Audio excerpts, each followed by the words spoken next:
And welcome to SEC Network Football presented by Sonic. It is a glorious day for some SEC football. Van Hill Griffin Stadium, the Swamp, where the Florida Gators hope to get back to their winning ways. Their last time they played in this building, they just dominated Texas and looked really good. Their last outing, a disappointment against Texas A&M, trying to get their ship back in the right direction. Meanwhile, Mississippi State at 4-2, a pleasant surprise in the SEC this year. They will try to keep it going and pull off another upset as they are on the road for the first time here in the Swamp since 2010. And a pleasant good afternoon, everybody. I'm Dave Neal. This is former Texas running back Fozzie Whitaker. Morgan Uber is down on the sidelines. We will visit with her in a moment. But let's first start with Florida. And just a lot of people use the term noise, which is surrounding this program right now. The future of Billy Napier has been discussed ad nauseum every day for the last, I don't know, you can even go back to the beginning of the season. But it is an issue. There's no doubt that you cannot come here and not hear it. I'm curious from a player's perspective, what kind of impact does that have on you? Yeah, ultimately it's outside noise, but the players have to depend on who they are and the identity of their leadership within the team. The players have to come together. They're the ones that actually execute the plays on the football field, which is reflective and indicative of the head coach. But ultimately, these leaders have to step up and showcase what this Florida football team is all about. Well, one of those leaders is their quarterback, DJ Lagway, who has been hurt, well documented. He's been hurt since last summer. But getting healthy in the last 2 weeks is starting to show the old DJ Lagway that I think we all expected to see. Yeah, he needed more reps underneath his belt. Missing training camp, missing offseason, that affected him. Now he's hitting his stride. And part of the reason why he's been able to hit his stride is by the pass catchers that he's been able to get the ball to.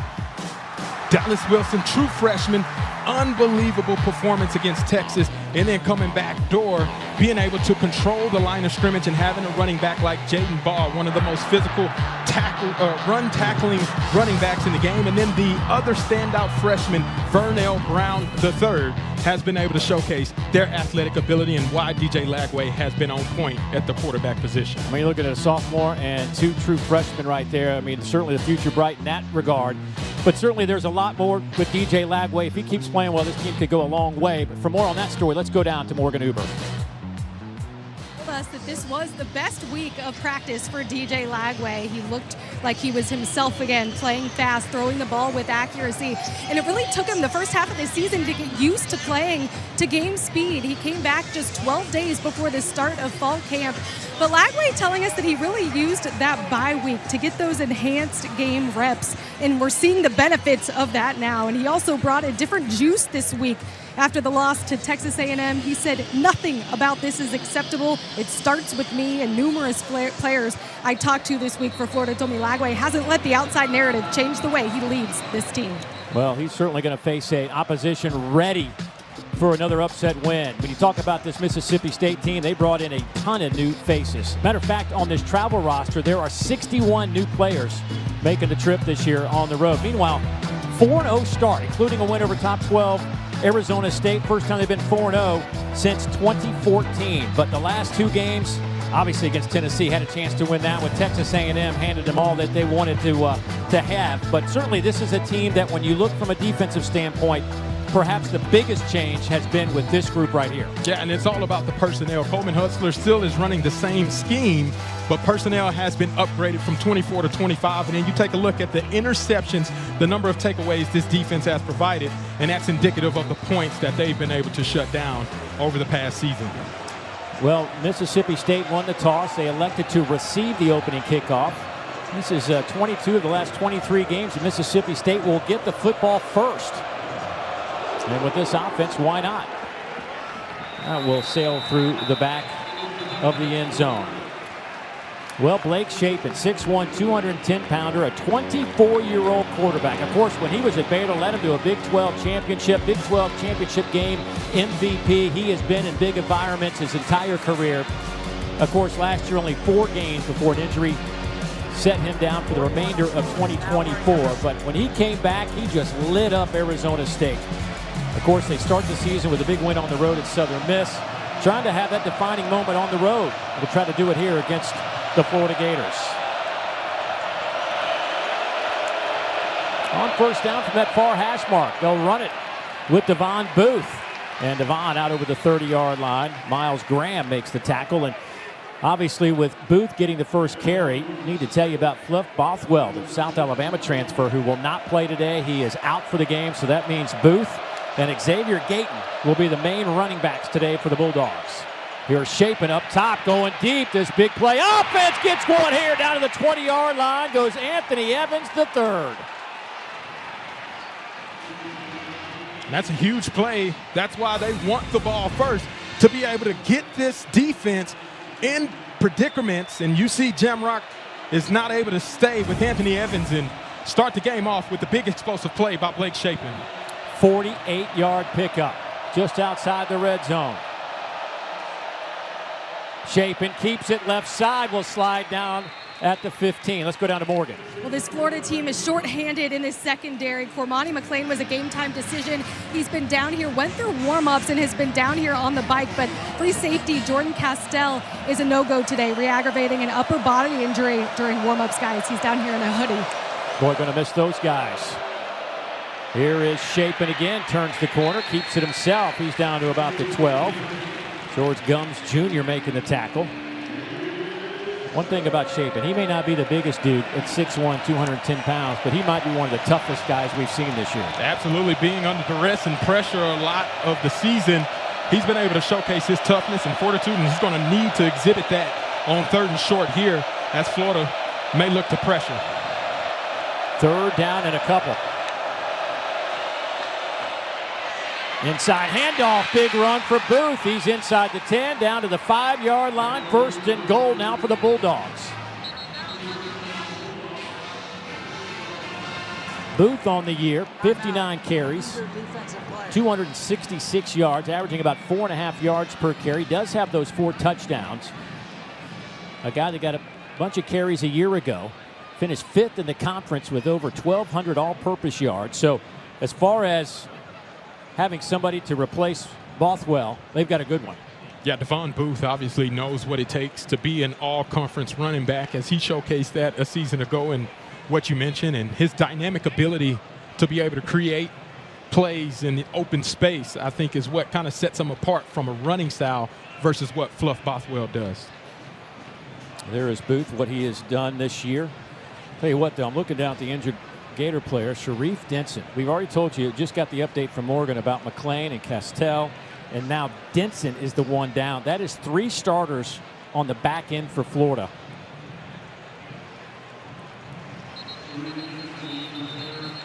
Oof. You start talking about going up against this high-powered offense, especially one of the best offenses in the first quarter and first half at putting up touchdowns, and the speed at which they play.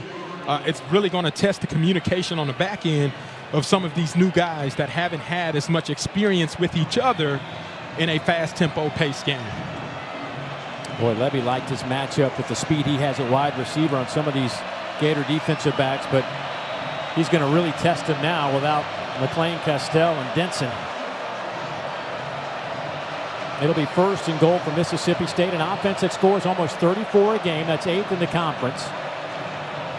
Florida's defense has been solid, giving up less than 20 a game. And a couple of those were some late touchdowns the last few ball games. Quick snap. Handoff goes to Booth off the right side. He gets it down to the 3. There's Gums again, leading the charge for Florida, but it'll be 2nd down and goal. They love to utilize that zone read. A lot of times in the red zone, this is where you see typical Blake Shapen fake it to the running back and then go around the edge, being the lead blocker by Seydou Traore. Fake the handoff to the end zone. Quick slant, incomplete. They were trying to hit Brennan Thompson. Devin Moore in coverage for Florida, and now it'll be 3rd and goal. The outstanding job by Devin Moore, taking away the inside slant. That's extremely difficult to do, especially against a guy like Brennan Thompson. Sets up 3rd and short. And Kamario Taylor has checked into the game at quarterback. Their true freshman for specialty situations just like this. 6'4", 230-pounder will take the snap.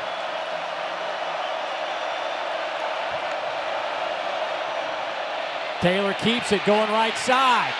Makes one man miss and sneaks into the corner of the end zone. Touchdown, Bulldogs. And that's what Kamario Taylor provides at the quarterback position. Just a physical specimen and an athlete. Just get him in open space is all Jeff Lebby wants to do. He breaks one tackle, breaks another tackle, and then showcases his speed and dynamic ability, and then celebrates as only he knows how in the swamp. Kamario Taylor put the Bulldogs up first. True freshman, 6'4", 230 pounds. First snap was highly successful for Kamario Taylor. But what an opening drive by Mississippi State. Their head coach, Jeff Lebby, fired up about it. They lead 7-0 here in the swamp.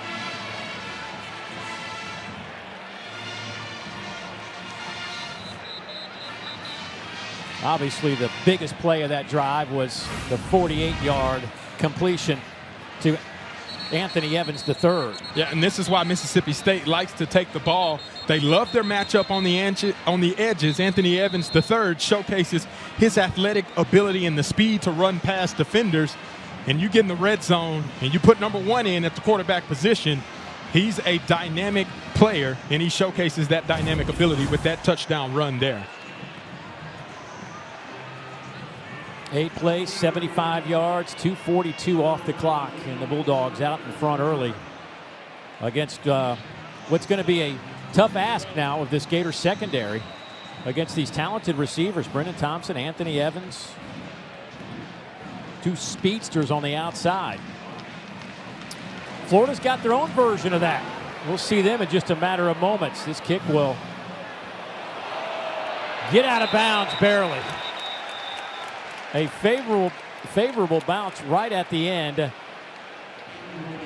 Vernell Brown was hoping that was going to go out of bounds. Number 80, ball be placed at the 35-yard line. It is first down. So an extra 10 yards. So DJ Lagway, here he comes. And they say that he is healthy, had a great week of practice. Maybe the best week of practice he's had since the end of last year in terms of healthy. And boy, when he is good, it's pretty to watch him throw the football around. Yeah, absolutely. He's been spinning it. A couple passes against Texas A&M along the sidelines that were money on the dot types of throws right in the breadbasket. Expect him to try to pick up again where he left off from last week. A sophomore out of Willis, Texas.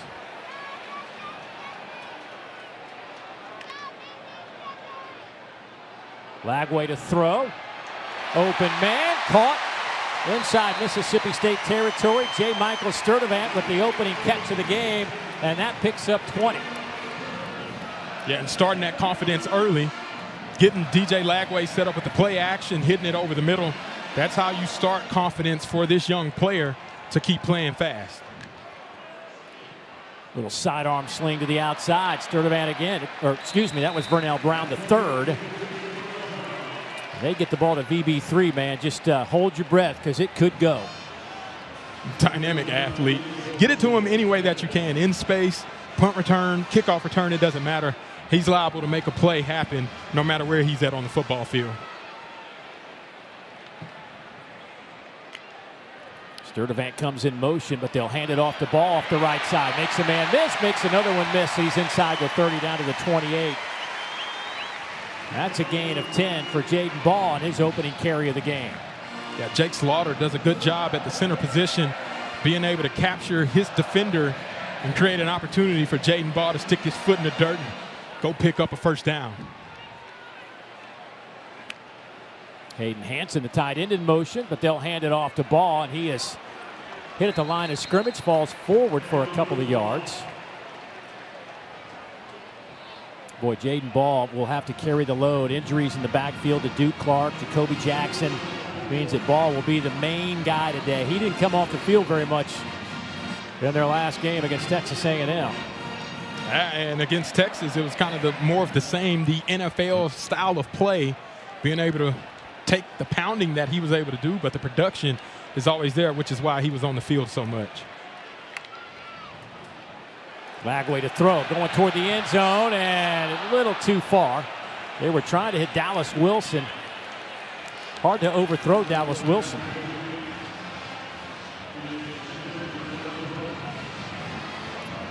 Yeah, anytime you get one-on-one opportunities, that Dallas Wilson matchup is a favorable one that Florida wants to try to exploit. Here on third down, you got to be alert here for Vernell Brown III or Trey Wilson to be an outlet across the middle for this Florida offense. So 3rd down and 7 now for Florida.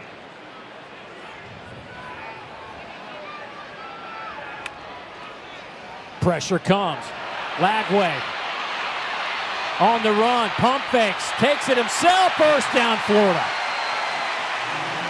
Isaac Smith had a chance but could not get him on the turf, and there's what a dimension DJ Lagway can give you. Yeah, and that's what you get whenever you have a healthy Lagway. Now the protection's not great. There's miscommunication up front, but you got a dynamic player like DJ Lagway. He accounts for 2 missed tackles and picks up a 1st down with his legs. He said it's the best he has felt this week of practice since the end of last year. Billy Napier saying that he was probably as good in practice this week as he's been in a long, long time. Jaden Ball's been always good. Tackled inside the 10, down to the 6. Isaac Smith hanging on. Gain of 11. Yeah, and when this offense is good, it's whenever Jaden Ball is able to create in the run game and pick up big explosive plays like he did there. That's part of what keeps the pressure off of DJ Lagway and forcing the defense to be balanced and respect the run game for Florida.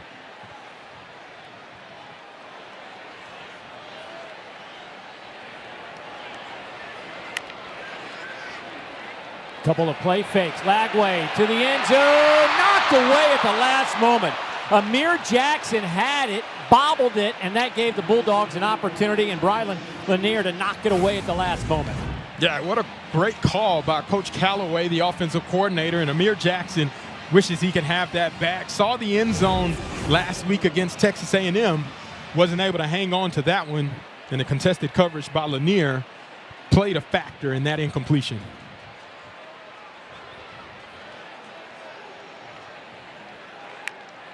On 2nd and goal, Lagway looks left, fires, and trying to hit Aiden Mizell, who had not turned out of his break yet and couldn't come up with the football. Yeah, a little miscommunication there. Expecting a back shoulder throw is what DJ Lagway was throwing. Mizell wasn't able to adjust on 3rd down here. This is Dallas Wilson territory. You're going to see him in the slot right at the top of your screen. That's going to be the guy to look for down here in the red zone. They'll go empty, sending ball to the near side. Lagway stands, fires, pass, caught, touchdown, Hayden Hansen.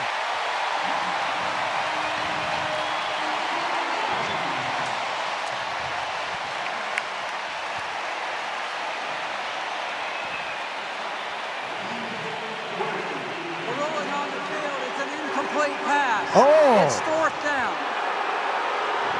Did not see that. Nobody saw that. The whole offense is over here on the near sideline. They got to get back on the field.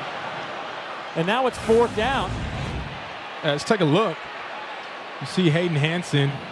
It appears as though he possessed the ball.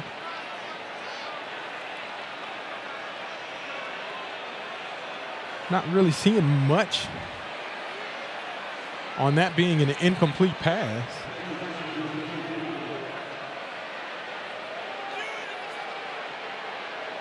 It does move a little bit. They're going to put this under review. It's an incomplete pass. The previous play is under further review. Matt Leffler, our referee today.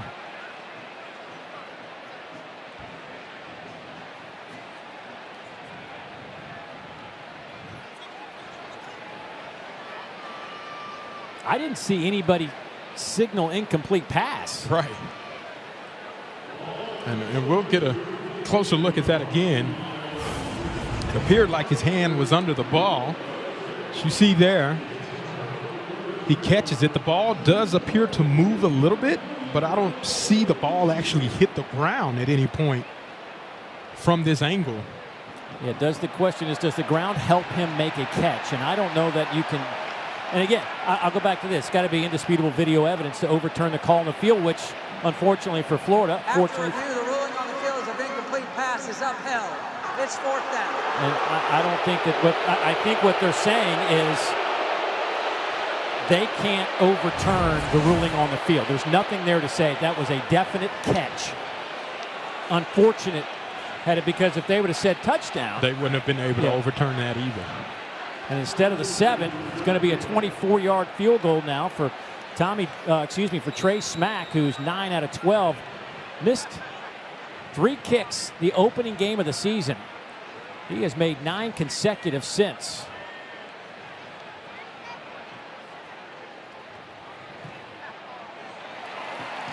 And he'll hammer that one through the uprights. So kind of a disappointing 3 if you're Florida. Yeah, and we'll take another look. As you look closely, that ball there, he doesn't have complete control of it. Called incomplete. Florida settles for the field goal.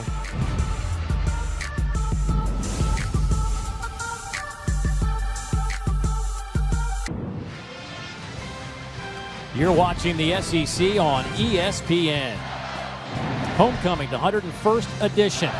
Both teams have had the football one time. Both have produced points, although the Gators feel like they left 4 of them out on the field. 7-3 our score. Last year the Gators got the best of Mississippi State. Matter of fact, it's been almost 2 years since the Bulldogs have won a conference game. This kick through the back of the end zone. Let's go back to that, what was a incomplete pass, and explain, show us what you saw. Yeah, you're going to see the back judge here is going to signal incomplete, but the judge there is going to signal touchdown. So they had to come together and talk about it, and that's the reason why the call was overturned, or I guess upheld, since the initial call was an incomplete pass. I mean, we slowed that thing down and froze it, and we had a hard time seeing it. Xavier Gayton in the game at running back. His first carry off the left side will get 2.5, maybe 3. Cameron James, coming off a season-high 6 stops against Texas A&M, makes the tackle there. Gayton, a sophomore running back out of Brookhaven, Mississippi. Jeff Lebby talking about his skill set is pretty electric. He'll pick up the first down. Give him 10 on that carry. Yeah, although he hasn't played a ton, they rave about how fast he is. You can see that speed on display there as he gets the edge and picks up a first down for Mississippi State. Bulldogs ready to go. 4-man rush over the middle. That one is over the hands of the tight end, Traore. Look at that second Gator secondary, and that has been decimated with injuries. Morgan, what's going on? Well, after that first series, senior Devin Moore, cornerback, went back to the locker room wincing in pain and upper body injury. They're going to be relying on true freshman Jabari Flowers, guys, in that position. The only starter on their back end 5 is Bryce Thornton. Second down. Quick throw to the outside. That'll go to Traore. He'll get it close to the 45-yard line. Alfonso Allen in there to make the tackle. They said they were going to try to get Seydoux more involved in this game, and they're already targeted him a couple of times. Third down. Here's Thompson, spins, still on his feet. First down, Bulldogs near the Gator 40. Bryce Thornton finally brings him down. There's a scramble. Boy, Evans now getting into it.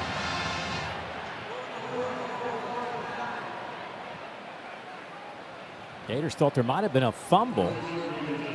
I think he was down. That was a dot by Blake Shapen throwing across the field opposite hash to Brennan Thompson, who was lined up basically at the numbers. Long throw for the first down. Shapen to throw again. Has time. Goes up top. Has an open receiver. Thompson, the guy who runs a 4.3 40, couldn't catch up to it. Yeah, Blake Shapen, he just missed too far on that one.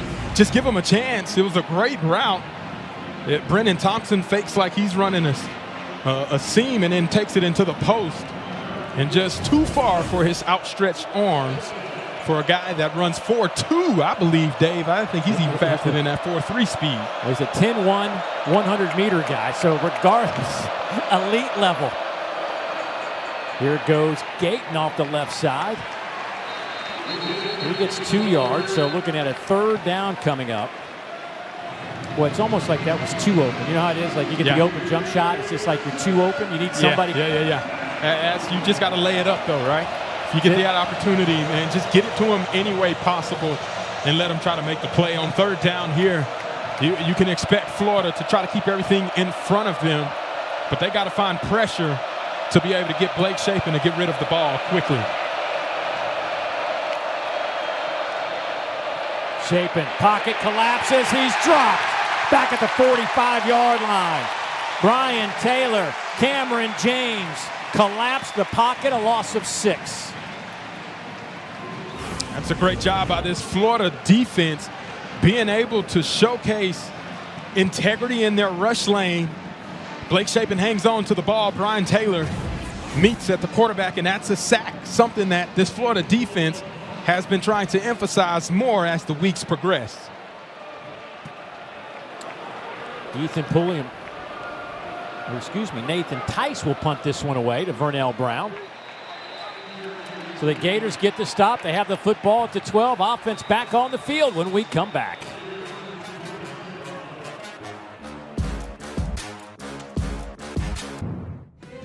SEC football is presented by Sonic. Buy one Sonic Smasher and get a free large drink when you order in the Sonic app. And in part by T-Mobile 5G home internet. Hey, nothing like a good homecoming parade. Good times here in Gainesville this weekend on the 101st edition of Homecoming. Time now for our Kind of a Big Deal, brought to you by Old Trapper, our impact players. And, well, these guys have already had an impact today. Yeah, absolutely. Devon Booth, Kelly Jones, expect him to match up with Dallas Wilson and Miles Graham.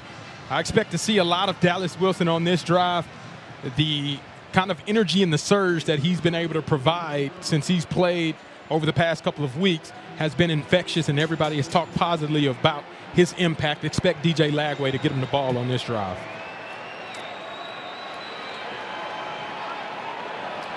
Lagway on that opening drive, 2 out of 6 for 26 yards, but there were a couple of drops in that sequence, and boy, the Bulldogs thought somebody up front moved, and there is a flag. Yeah, right tackle just jumped too early, Caden Jones. On the offense, 3.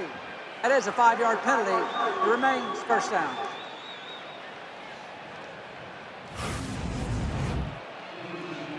You see Caden Jones just takes a step a little too early.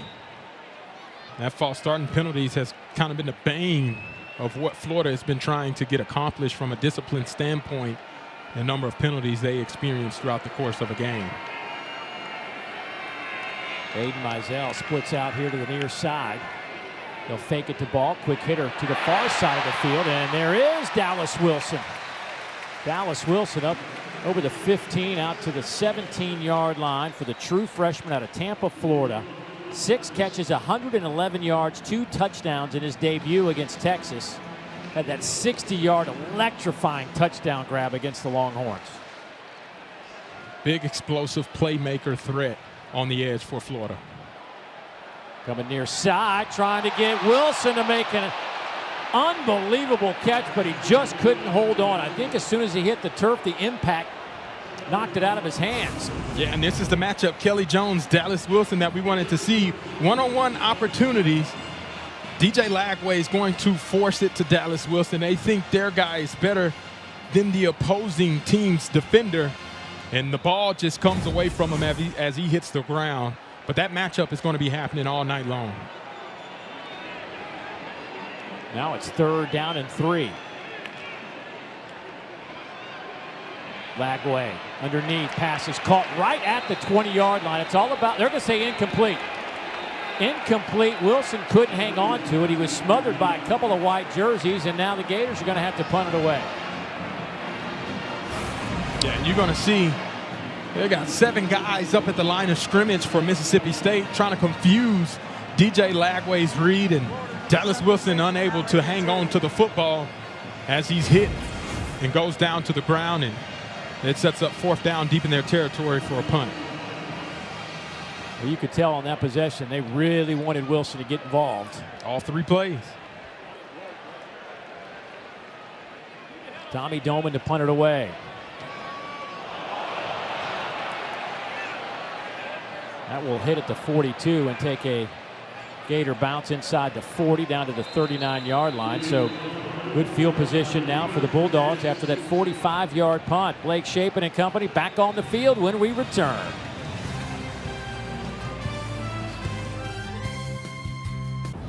And let's take a look at the last drive for Mississippi State offensively. Blake Shapen overthrows Brennan Thompson, and that missed opportunity cost them points on the boards, which would have been a for sure touchdown. But on third down, they take a sack and ultimately come up empty-handed. We'll see if they try to utilize that downfield throwing threat to try to put this Florida defense back on their heels. Both these teams were absolutely miserable against Texas A&M. Both these teams, their last game was against the Aggies. They were horrible on third downs. Gators stretched that one out very nicely. Caraway leading the charge. Mississippi State had an average of third down and 11 against A&M 2 weeks ago. Last week, Florida had an average of third down and 9.5. Shows something about that Texas A&M defense as well. Gators bringing some pressure. Shapen spins out of it. Looking, fires. Pass caught, first down, Bulldogs on that far sideline. Jordan Mosley just hanging out over there in front of the bench. Nobody saw him. You're going to see a good block by Devon Booth. Gives Blake Shapen an opportunity to escape the pocket. And for him to be able to have the confidence and poise, finds Mosley. That's a big play. Handoff goes to Booth. Makes a man miss to the 42-yard line. Boy, I'm watching that secondary of Florida right now. Remember, they are just banged up today. Bryce Thornton, the only starter left out of the back five, and they're just pointing and talking. I mean, they're communicating, but it's like they're a little bit they're not sure. Another wide open man. Thompson to the end zone. Oh, what a play! What a play by Bryce Thornton. Came out of nowhere to knock that one away. Yeah, and Bryce Thornton covered some ground to be able to get over there. Brennan Thompson seems to be shaking up on that play. You see one-on-one opportunities again. Brennan Thompson wins his route, defeats the defender. Ball's thrown slightly inside. If it's away from the defender, Brennan Thompson has a chance. Otherwise, Bryce Thornton is able to get over there to force that incompletion in the end zone. Boy, it looked like Thompson hit his head hard on the turf at the end of that play.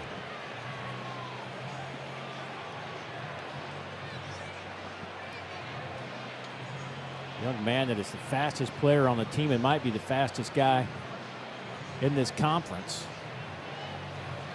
Had 133 yards receiving against Arizona State. And, of course, that huge play late in the game, the 58-yarder, when he ran by everybody for the game-winning touchdown. Yeah, he possesses some special speed. And obviously, you hope that he's okay as he goes off to the sideline. And now, without him, you got to find who's your go-to guy on third down. Mario Taylor checks into the game at quarterback on a third down and short. Already has a touchdown today. Taylor takes it himself. He got walloped, but I think he has enough for the first down. They'll spot him at the 39, and that will be enough. And then there are a bunch of flags coming in. Childs has his hands up in the air for Florida like he did something.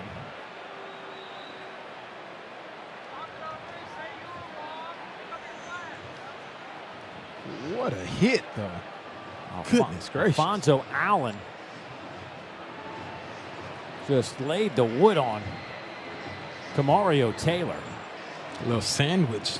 Jaden Robinson getting in the mix as well. That's physical football here in the SEC. But as soon as that play was over, man, there's 3 flags on the ground.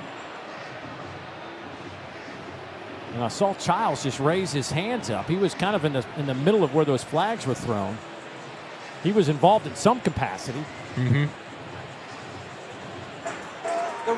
result of the play is a first down. After the play was over, personal foul, unnecessary roughness, number 8. Personal foul, unnecessary roughness, number 76. Those penalties penalties will offset. Number 76 will be able to remain in the game due to the helmet foul. You're going to see Kamario Taylor. They call quarterback counter, and they believe in him. He picks up the first down. But Jaden Robinson and Alfonso Allen gives them something to think about. And then here's your extracurricular after the play. Aaron Childs and Albert Reese get into it. Knocks the helmet off. Offsetting fouls. First down for Mississippi State. Taylor stays in the game on first down. He'll keep it again, left side. Inside the 35. Drives the pile down to the 32-yard line. Makai Barrow makes the tackle. Taylor can throw it now, 2 out of 3 in his limited work. 46 yards, has a touchdown. As a matter of fact, his first career collegiate pass was a 42-yard touchdown. Gonna run it again here, though. Boy, Alfonso Allen just keeps stepping up. Another big hit by number 43 in blue. Seeing him stepping up, man, that's kind of what you want to see, right? Next man up mentality. 3rd and short, keeping Kamario Taylor in. The expectation, he's ran the ball twice before. Going to crowd the line, but alert Seydou Traore right up the middle of the field on a bluff. Taylor tripped up in the backfield. Again, Alfonso Allen slicing in to make a great defensive play. Alfonso Allen is playing on fire right now. You got quarterback being able to take the keeper one-on-one. Allen says not happening today and gets the stop on 3rd down. Blake Shapen in the game at quarterback on 4th down and 2.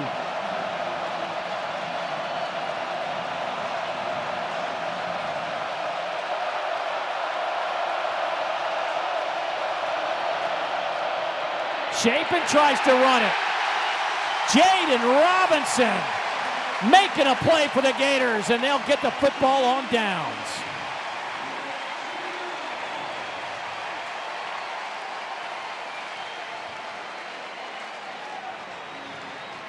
The combination of Alfonso Allen and Jaden Robinson is a dynamic duo in this game. You see him take on the block, shed it easily, and then get to Blake Shapen and stop his momentum right in his tracks, then bring him down for a huge Gator stop.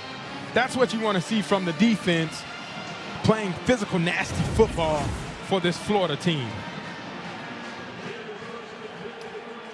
See if the Gator offense can ride the momentum of that stop.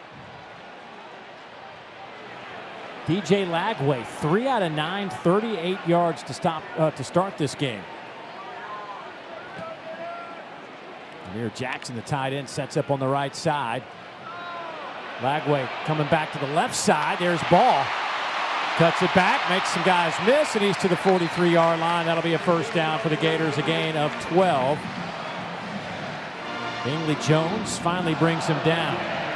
Boy, that's an elusive running back at 231 pounds. Yeah, coming into the game, breaking 47 tackles, which ranked 3rd in the conference. He's been phenomenal in that category. Lagway hit as he throws. Pass caught there by J. Michael Sturdivant. He's out of bounds after a gain of 5. Wait for Florida to maybe take one of those deep shots here. Yeah, you're setting it up. You got to be able to run it consistently. Play action is typically when they take their deep shots to be able to force the issue. We'll see if Jaden Ball gets the ball here again in his 2nd and 6 opportunity. Sturdivant comes near side. Ball your tailback out of that pistol formation. I'll hand it off to Jaden Ball. Ball across midfield. He'll pick up 4. It'll be 3rd down and short. See if the Gators want to run another play here before they get into the first quarter.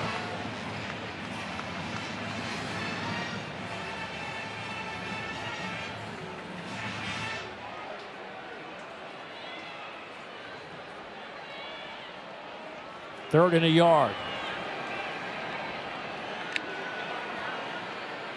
Fake it to Ball. Lagway trying to dump it off underneath.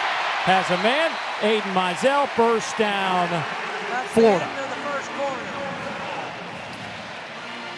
So the Bulldogs lead at 7-3 after 15 minutes of play. Yeah, and the only touchdown has come from Kamario Taylor, utilizing his legs. But the Gators, they're finding some momentum on that pickup. First down.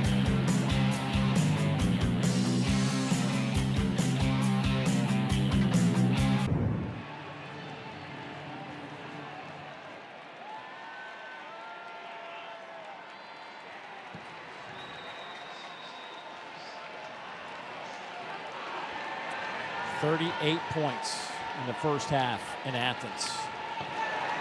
Here's Lagway trying to put some points on the board for the Gators. Spins out of trouble, slings it far side. Pass caught there by Mizell. Still on his feet, 8 into the 20 and drop first down, Florida. 17-yard pickup. Yeah, what a throw by DJ Lagway. You get pressure late from his backside. He's able to roll out of the pocket across his body, still throw it to the sideline. That's just incredible awareness, being able to roll out of the pocket and then showcase that accuracy on the move, going away from the body. Yeah, that's what people wanted to see from DJ Lagway all season. 10 catches on the year for Mizell. Hand it off to Ball. Cuts it back to the 5. Looking for the goal line, and he finds it. Touchdown, Florida. 19 yards. Jaden Ball.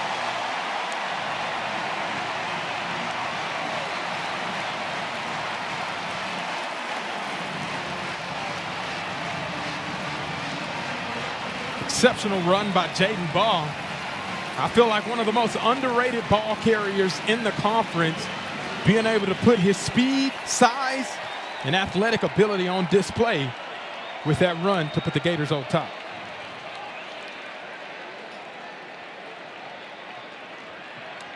Trey Smack to attempt the point after.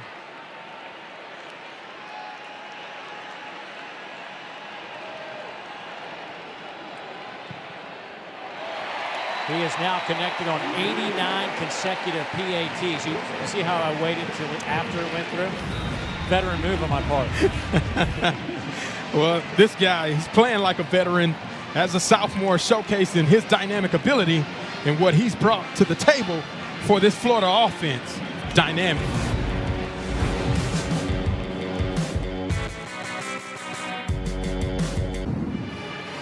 Gators have taken the lead here in the second quarter. Mississippi State, by the way, still hasn't given up a touchdown in the first quarter this year, but it didn't take long for the Gators to strike here in the second quarter as they lead it by 3. Boy, Jaden Ball is some kind of guy to try to wrestle to the turf. Just an exceptional running back. Averaging 5 yards per carry this year. Just picked up his 4th touchdown of the season.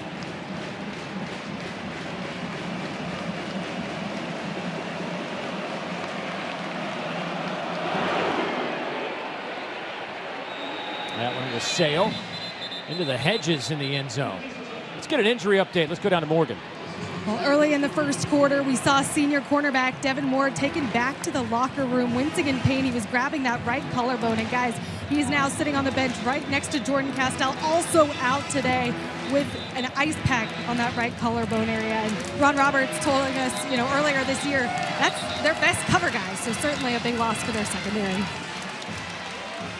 Man, what a tough way to go, especially playing an offense like Mississippi State's. Again, just the only starter that's on that back end. The normal starter is Bryce Thornton.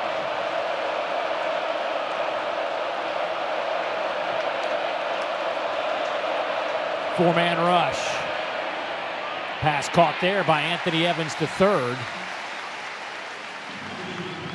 By the way, Brennan Thompson, number 0 for Mississippi State, left the field. Looked like he was a little wobbly. He's back there. He lines up in stack formation on the far side, blocking now for Evans.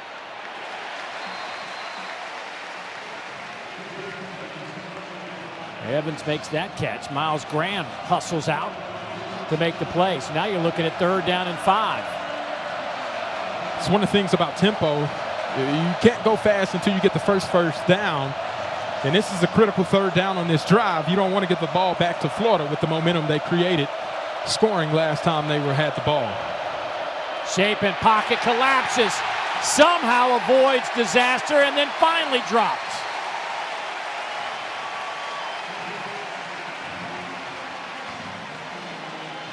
Mbachu, the first one there, then Bet came to clean it up. A loss of 6. Yeah, you're going to see Mbachu right in the middle of your screen, showcasing his dominance, being able to get the twist around. He comes free, not able to bring Blake Shapen down, but he sets up the opportunity for his teammate, Brendan Bet, to be able to finish the job, and Florida gets a big sack.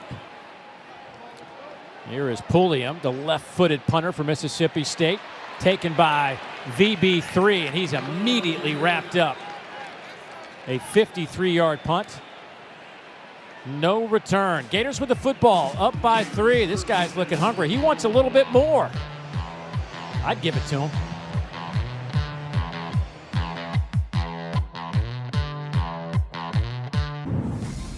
Let's take a look at For the Win, brought to you by Sanderson's Farms. Boy, you know, around these parts, you got to have a bunch of big wins. And some of them have occurred here in the Swamp. Florida, under Billy Napier, beat Tennessee back in 2023. Of course, Ole Miss last year here in the Swamp, as the Gators on that little tear they were on at the end of the season, winning 5 of 6. And then, of course, had a huge win. People thought that maybe the Gators had figured things out, beating Texas pretty soundly here in Gainesville. But there just haven't been as many as these folks want. Started the year in 2023. Got off to a good start that season. Here's Lagway.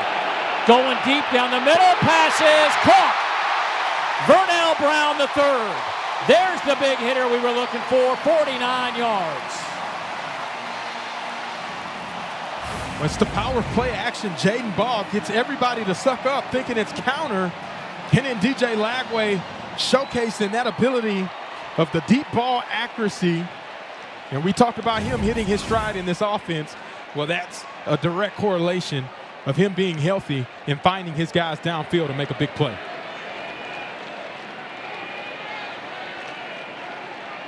From the 28. Lagway looking left, now to the middle. Has a man, that one is picked off. Brylan Lanier stepped right in front of the receiver. Out over the 30 to the 34. The 9th interception of the year for the Bulldogs. They have a pick in every single game this season. Hayden Hansen looked like he was open for a minute, and then there's Lanier. Yeah, Lanier does a great job of trying to sink it and force DJ Lagway to throw this. But for DJ Lagway, that ball has to come out right now. As soon as he clears the linebacker, and DJ Lagway being late on the throw, it opens up the opportunity for Brylan Lanier to be able to undercut that throw in the red zone and then get some good positive yardage after the interception. Well, that's number 8 on the year for DJ Lagway, who leads the conference now in interceptions. Little razzle-dazzle. Here comes Brennan Thompson. Gators stretch that one out extremely well. He's to the 32, and there's Alfonso Allen again making a play, a loss of 2. Let's go down to Morgan. Offensive line coach for Mississippi State, Phil Lodehold, ripped into his offensive line, inspiring them, saying we can't waste any more drives. And quarterback Blake Shapen telling me this week that that's what he's most impressed by, the way they can just take these honest conversations with themselves, guys. Bulldogs try to take advantage of that turnover after the Gators had a big play to set them up in fantastic position. Now it's Shapen over the middle. This one's caught to the 45 and thrown down as Thompson at the 47-yard line. That'll be a gain of 15 for the Bulldogs. That was an absolute laser. The offensive line gives Blake Shapen a pocket. He's able to deliver strikes like he was there for the first down.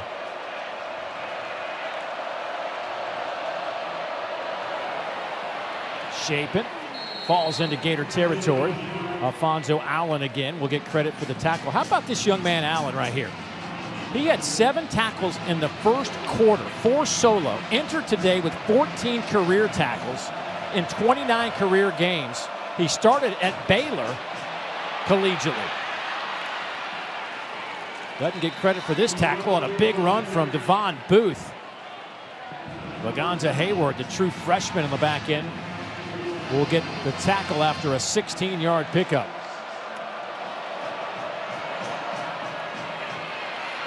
Here's Evans breaking some tackles and falls inside the 20. Ben Hanks III. Boy, we're calling some names we didn't think we'd be calling today. Yeah, and this is where tempo really gets you, is defense is out of breath. You got to communicate quickly, and in doing it with guys that haven't been out there before, it makes it very difficult. You got to be locked in at this point in time. Sophomore Miles Graham trying to help those guys out on the back end as much as he can. That outstanding linebacker for the Gators. He and Jaden Robinson, along with Aaron Childs, on first down. They'll go with Booth again, right through the middle of that line. He's down to the 16-yard line.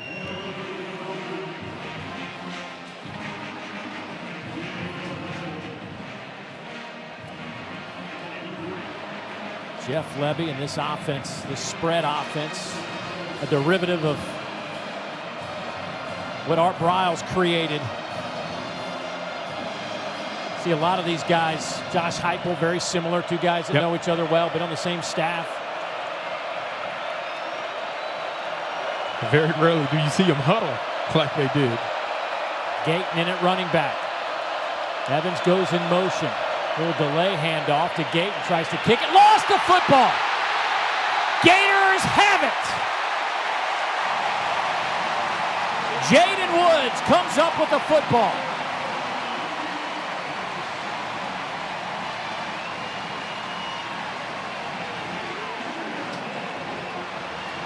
That's exactly what this Florida defense needed in a time where they were giving up big chunk plays, getting tired on the field. Gayton, the young guy that hasn't had much of an opportunity, Brian Taylor knocks it loose, carrying the ball with only one arm on it. And you see Brian Taylor's arm there, forces the ball out, and then Jaden Woods, the freshman, able to come away with a big play on that drive to get this Florida offense back on the football field. Both teams have turned it over deep into their opponent's territory.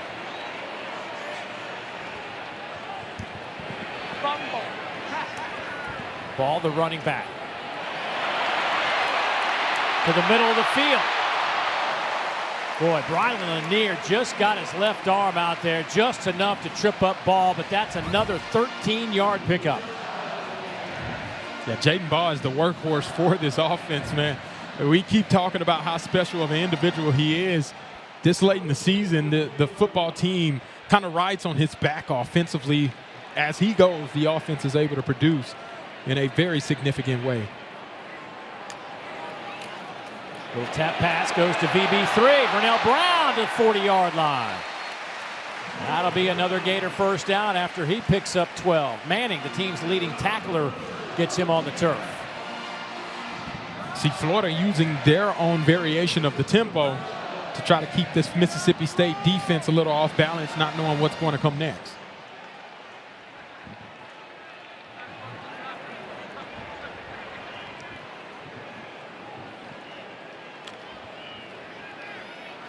Ball to left side. Big hole. Jaden Ball to the 20, to the 10. Touchdown, Florida. 60 yards.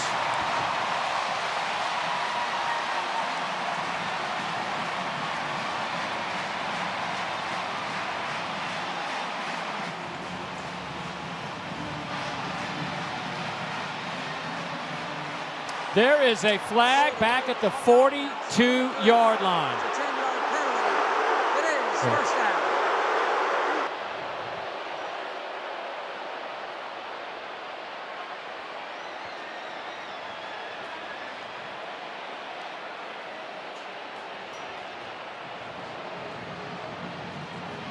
What an unfortunate turn of events for Florida, and what a great break for Mississippi State. Yeah, check the right side of your screen. You see number 3, the receiver they're calling holding right over there. The jersey pull, Jerron Manning wasn't able to get off of the block because of the impediment of the jersey hold, which brings back a touchdown in a back-breaking play that this offense needed in this moment. Well, they're going to give Jaden Ball a break after that 60-yard gallop that was called back. KD Daniels in at running back. They'll fake it to KD. Lagway stays on his feet to midfield and slides out of bounds. He'll pop back up. Deontay Anderson pushes him out of bounds. Close to the line to gain, but I don't think he's quite there. Yeah, he kind of takes flight. Anderson pushes him, and Lagway has nowhere to fall as he jumps up into the air. Landed awkwardly, but was able to get up and set up an opportunity for second and short.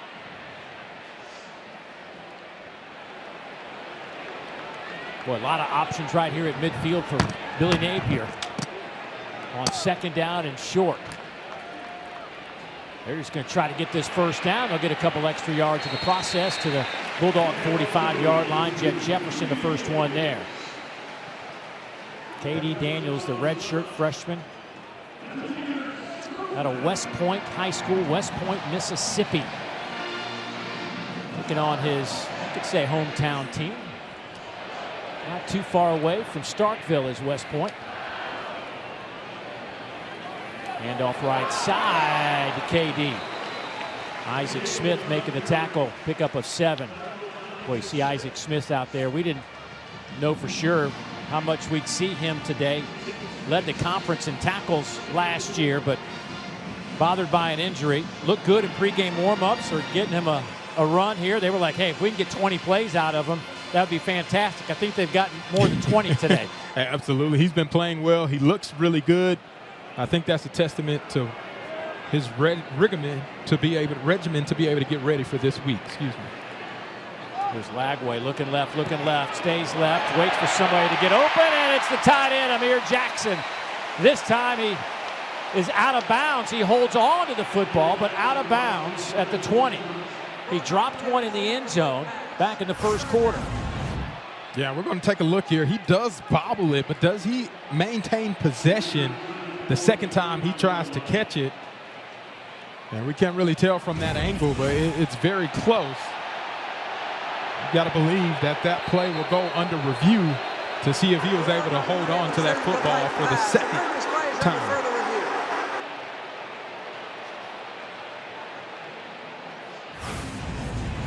And here's a better look at it.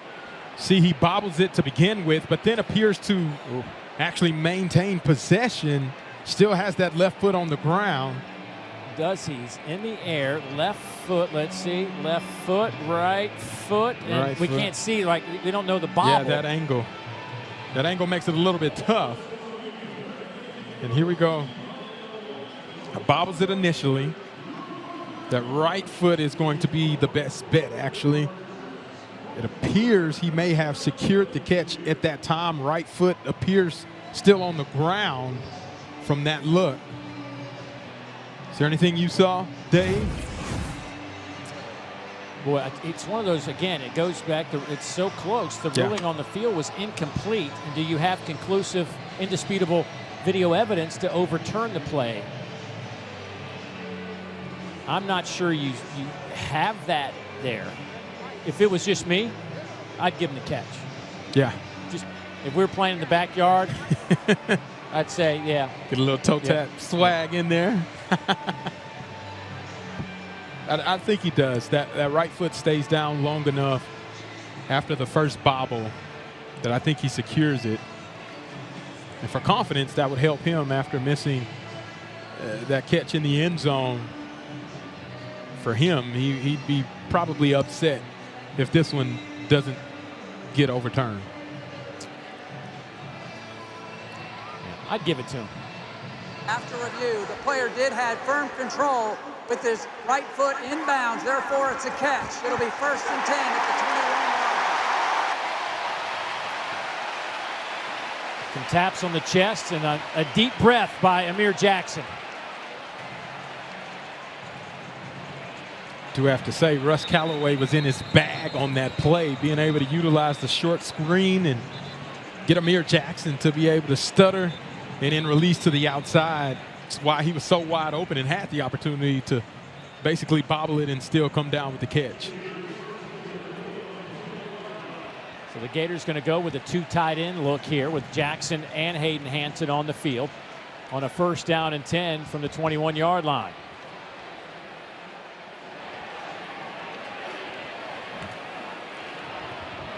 Lagway going to the end zone, incomplete. J. Michael Sturdivant defended by Diego Brumfield. It'll be 2nd down. Yeah, that ball was slightly underthrown to J. Mike Sturdivant. Lagway looking for the back shoulder throw. And it just hits the back of Brumfield as he was in tight coverage. The missed opportunity there in the end zone. Jaden Ball back in the game. He'll split out here to the near side. Mississippi State getting in some substitutions late. Play clock down to 3, down to 2. And Florida's going to have to take a timeout. Florida takes their church timeout. Billy Napier not happy about the Gators subbing late on that possession, forcing a timeout. They're driving up 3.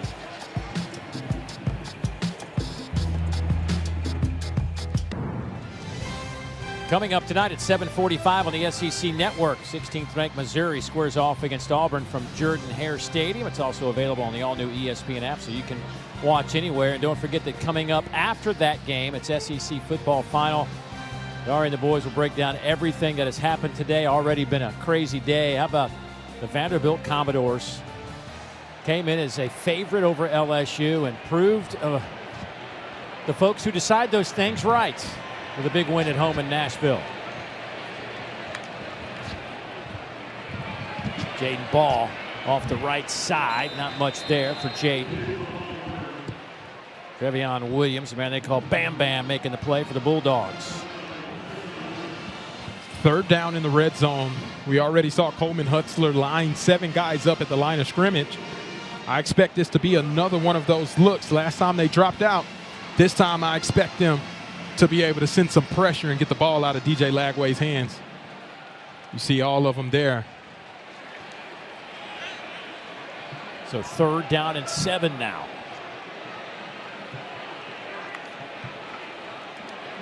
Lagway takes it himself off the left side. Crowd not happy with that, but I gotta think that Billy Napier was thinking this is a 2-down territory anyway. Would be the only reason I think he would run that, but here comes the field goal unit. I don't know. They tried to catch him in a blitz. A lot of times when you run the quarterback run, you get +1, and if you blitz and hit it in the right spot, you can really gain a huge advantage there. Mississippi State was up for the task and shut down the thought process of DJ Lagway picking up the 1st down with his legs pretty early on. 33-yard attempt from Trey Smack, hit from 24 earlier. This will be out of the hold of punter Tommy Toman. Rocco Underwood, his 4th year as a long snapper. We'll have to wait a moment because a flag comes down. Delay a game. Offense. 5-yard penalty. It remains 4th down. Goodness.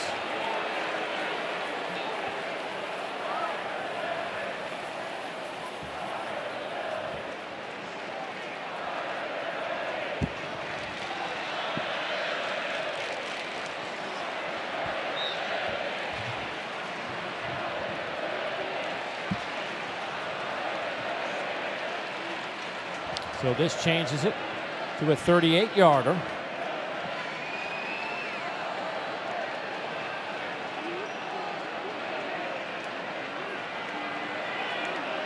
Good clean snap, and that kick is right through the upright. So the Gators will add 3 more, but there's a penalty flag down.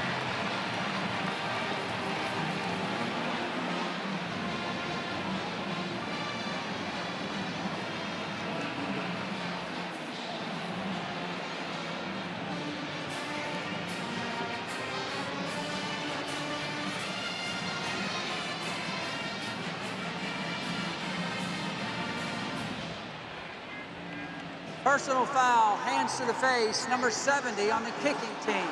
That's a 15-yard penalty. It remains 4th down. Oh my gosh, 20 yards in penalties. This is going to turn out to be like a 53-yarder now. You're going to see him right in the center of your screen. On contact, hands comes right up to the face right there and gets in that face mask area. The official saw that, and like Dave said, that's an additional 15 yardage on top of the 5 yardage due to the delay of game to force a much harder field goal now for Trey Smack. Trey Smack's long this year's 56. Hit that in the opener. This will be from 54. And he's got it.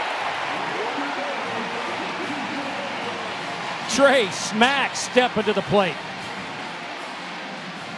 He made it from 33. He made it from 38. He says, hey, I'll just go ahead and make it from 54. What the heck? So you can up the difficulty. Result will still be the same. Trey Smack actually smacked the ball and had room to spare on that 54-yard attempt.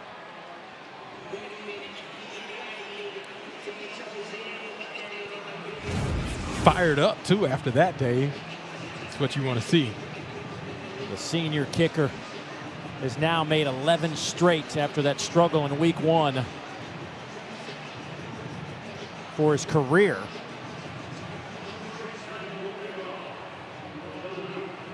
He is now 21 out of 29.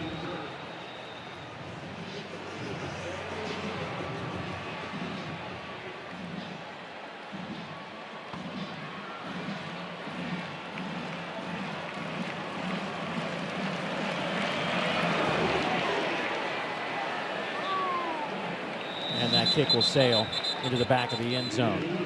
So the Gators lead it 13-7. The Bulldogs scored on that opening drive. Billy Napier trying to get his team back into their winning ways after what has been a difficult start. You see, back in 2022, boy, everybody got excited. They faced Utah, won that one, finished up 6-7 on the year. Last year, they got off to a real slow start, but then finished strong and brought back, the key ingredients, and everybody got all excited again. But that South Florida loss here in week 2 in the Swamp certainly left you scratching your head. Now, certainly USF, a pretty good football team, but nonetheless, nobody thought Florida would be sitting here at 2-4 right now. That handoff goes to Devon Booth off the right side. We talked a little bit about it in the open, though, just from a player's perspective. I mean, do you think these kids hear all that? I mean, are they, you can tell them not to pay attention to social media, but you think they know? Oh, they hear it. Yeah. They hear it, whether it's on campus or around the school, there's rumblings.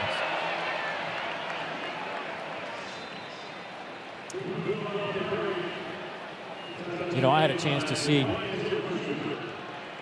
Florida's athletic director, Scott Strickland, this week, Thursday, over in Birmingham, and we talked about it. There was an article written last week that certainly stirred the pot up. And Shapen going up top.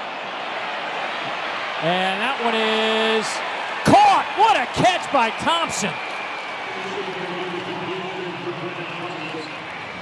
They will spot it back at the 17-yard line.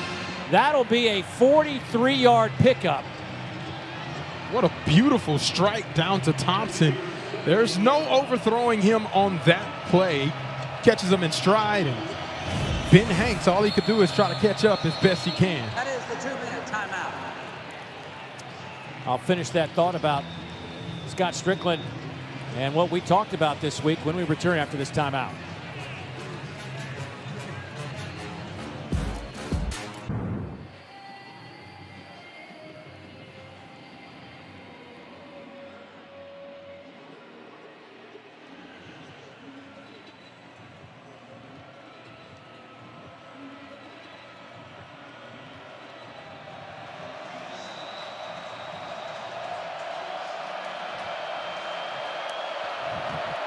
All right, guys, here we go. First down for the Bulldogs inside the 20-yard line. They'll give it to Booth. That goes nowhere. But anyway, just to finish that conversation I had with Scott Strickland, the AD, he told me that this article that came out. Second timeout. earlier this week about him having a meeting with a bunch of boosters, Florida Gator boosters, who would determine that this was it for Billy Napier, was completely false. That meeting never occurred, and that decisions like this regarding the Florida Gator head coach will be made in his office and not with outside influences. That's just what he told me. I go with it. I've known him forever.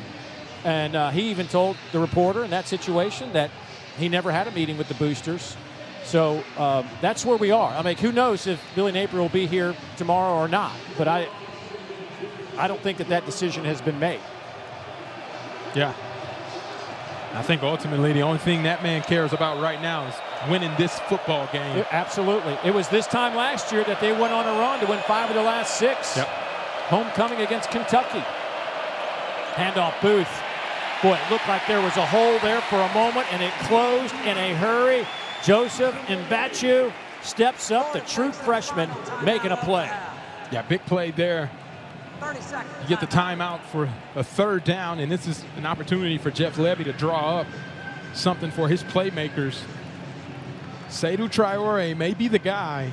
We haven't seen him featured much so far, but in the red zone, that's where Blake Shapen likes to feed him the ball. It's just an opportunity. You see him on a wheel route or possibly one-on-one matchup in the slot to be able to take advantage.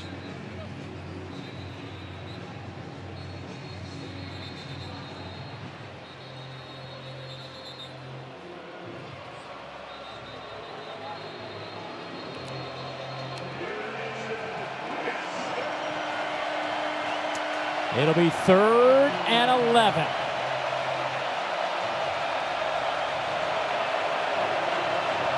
Bulldogs have scored 95% of the time in the red zone, 17 touchdowns and 22 attempts. And a flag comes out. Some movement by the Bulldogs. Offense, number 52, 5-yard penalty. It is 3rd down. The first penalty against the Bulldogs this afternoon. Yeah, you see Flinch's left guard, Zach Owens, not able to hold his water, pushes him back 5 yards.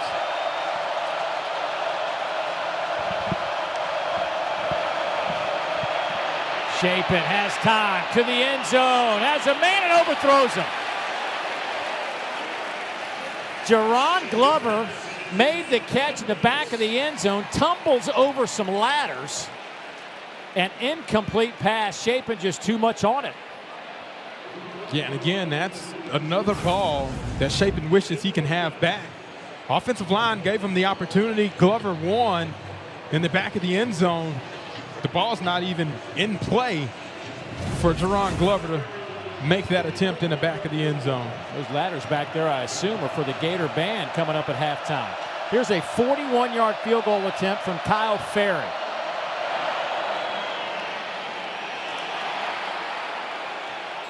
No good. No good.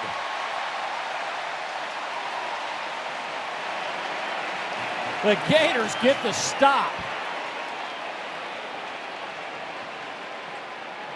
Well, that looked like that went right over the top of the crossbar, didn't it?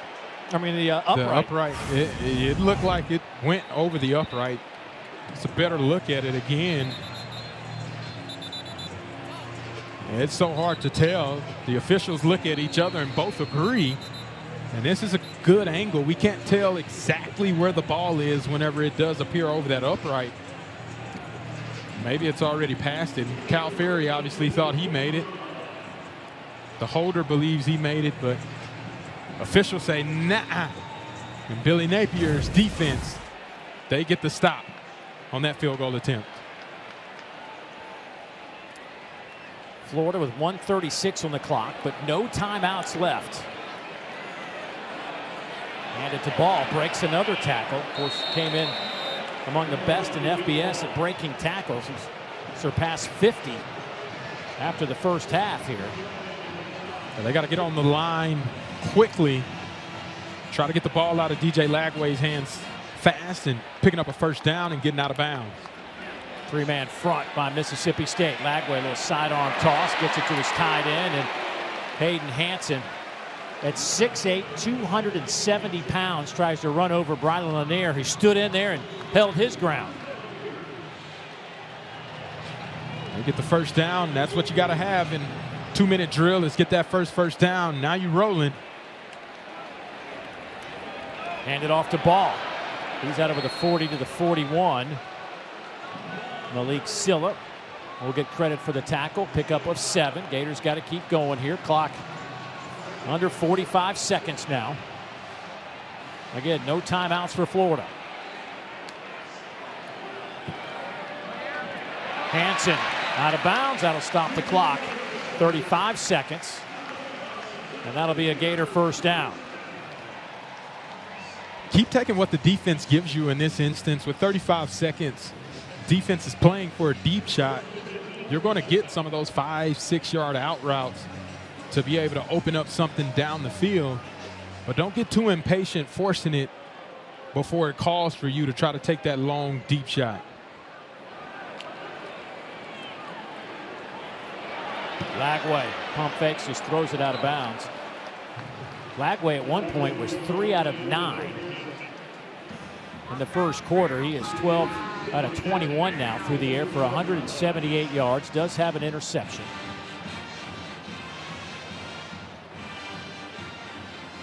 Here's where if you throw anything in play in the middle of the field, it has to be beyond the sticks to be able to stop the ball and try to give yourself opportunity, spike it to keep the clock from running.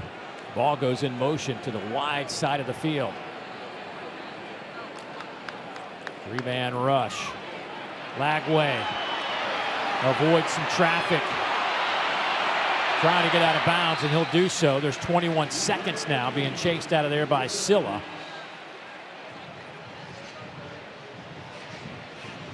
It's a good job by DJ Lagway getting out of bounds, picking up some positive yardage, but that ate up 9 seconds, which is critical in this moment to try to get in field goal range for Trey Smack.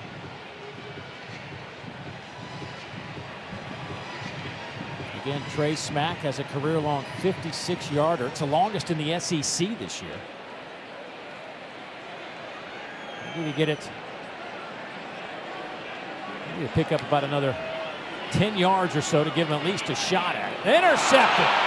Intercepted by Brylan Lanier.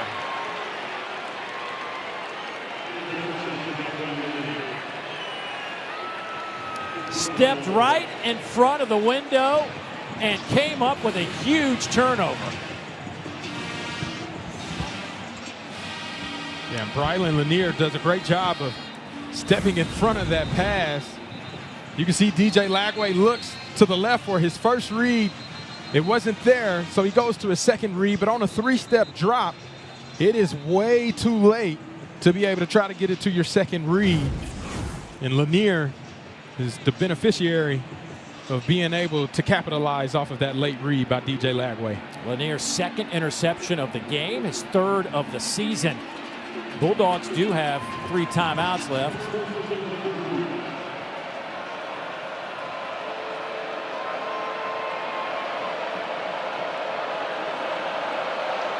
"17 seconds to go."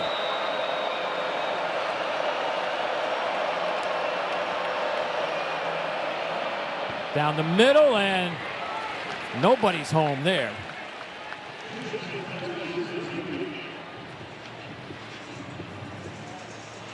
Trying to get it to Traore over the middle of the field. Excellent coverage there. Miles Graham just running with him. It's the open spot with 3 timeouts. The middle of the field is wide open in play for Blake Shapen as they can immediately call a timeout. But you got to have a better pass and an opportunity for your playmakers to make a play for you.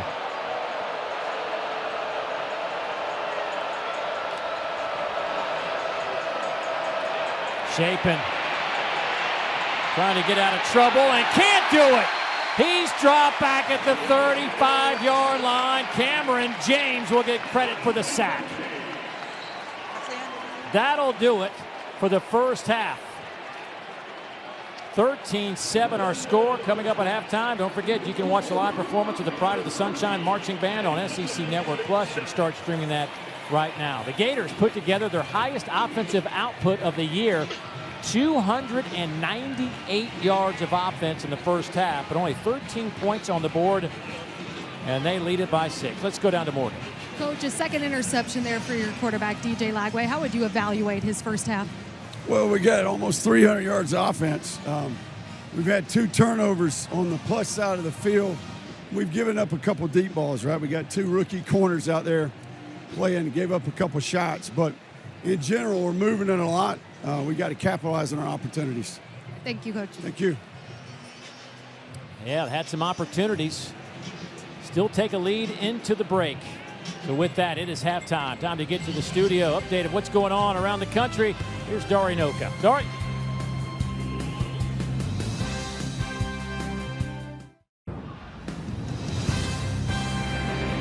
You're watching SEC Network football presented by Sonic. Back at Steve Spurrier Florida Field, where the Gators lead it by 6, 13-7 over Mississippi State. Dave Neal, Fozzie Whitaker back with you here at the Swamp, where a little bit of a, I guess you could say, sloppy first half. Nonetheless, very competitive at that as we take a look at our experts for work, brought to you by our friends at Principal. Defense kind of ruled the day. Yeah, they've been opportunistic, and it started off with Florida being able to create a new line of scrimmage. Haven't really been known for getting sacks, but they've been able to do that in this first half and then create turnovers. That's what the name of the game is. You see Florida forced a turnover. Mississippi State capitalizes on an interception, and then Lanier capitalizes yet again before halftime on a second pick of a late throw by DJ Lagway. DJ Lagway up to 9 interceptions this season. Of course, 5 of those came against LSU. Blake Shapen, he missed some open targets as well. Neither one of these quarterbacks were extremely sharp. They did both have some big plays down the field, but all told, defense kind of ruled the first half in terms of creating some turnovers. So now the Gators have the opening possession of this third quarter. And if you're certainly both teams, you feel like you left some points out there. Yeah. Plenty of missed opportunities. But we saw Jaden Ball get loose kind of at the end of that second quarter. I expect him to still be featured quite a bit in this second half as they go to their workhorse to try to establish a run game.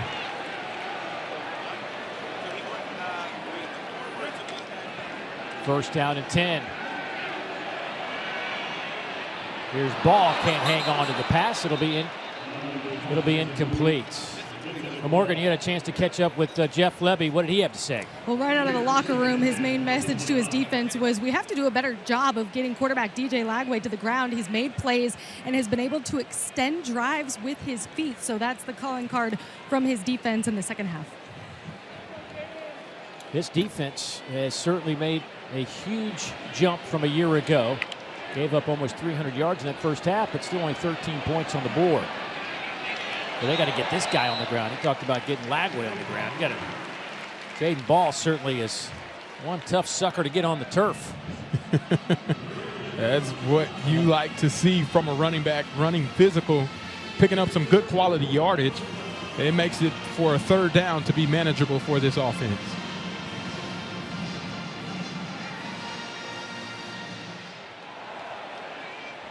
See them all at the line of scrimmage yet again.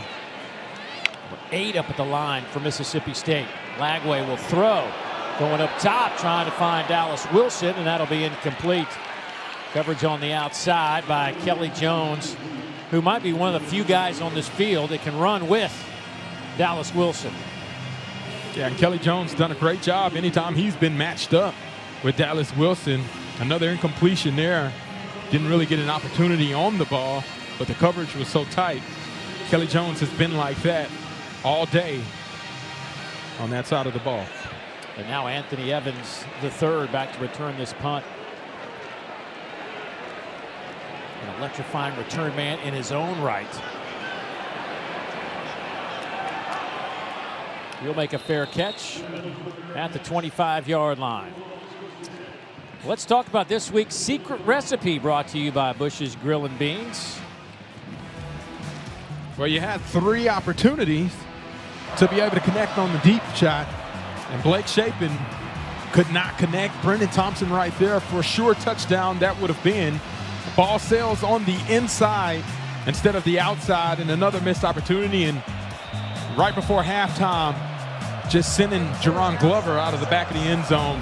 3 opportunities they could have capitalized for that recipe for success. And let's not forget the 60-yard touchdown that Jaden Ball had that was called back. Yep. Flag down on this play. Nowhere to run for Seydou Traore.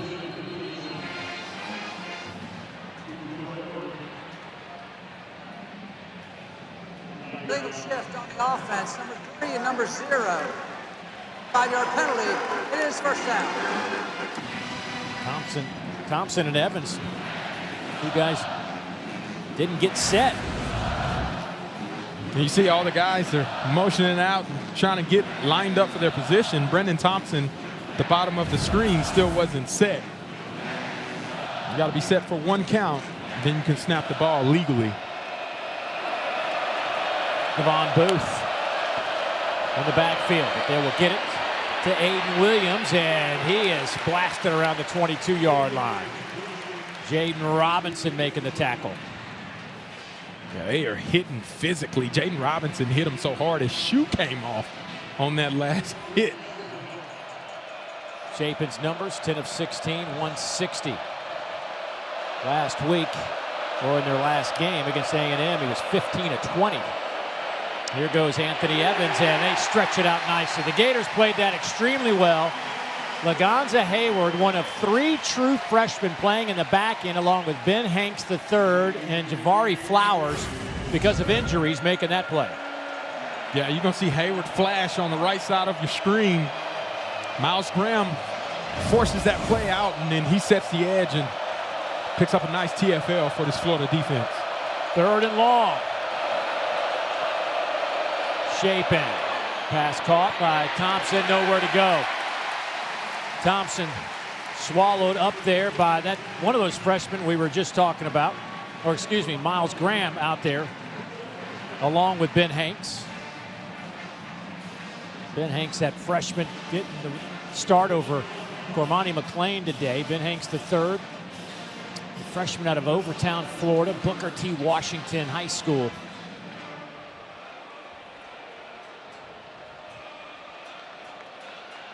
Flag down again. Well, we've been saying that a lot today, but a booming kick from Pulliam. That'll get even better. It'll nestle inside the 10 down to around the 7-yard line. A massive pump, but we'll see what happens here. There is a flag back at the line of scrimmage.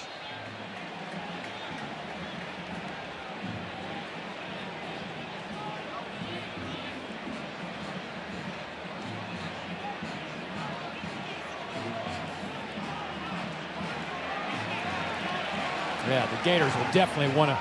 Illegal formation. 5 or more in the backfield on the kicking team. 5-yard penalty. It is 4th down. Well, that waves off a 64-yard punt and would have had the Gators pinned inside the 10. Jeff Levy over there looking for some answers. Yeah, and you see just right along the end of that line, they keep creeping further and further back. That helmet's not breaking the waist of the center for the long snapper, and the official throws the flag immediately, seeing that they weren't close enough to the line of scrimmage for that play to be legal.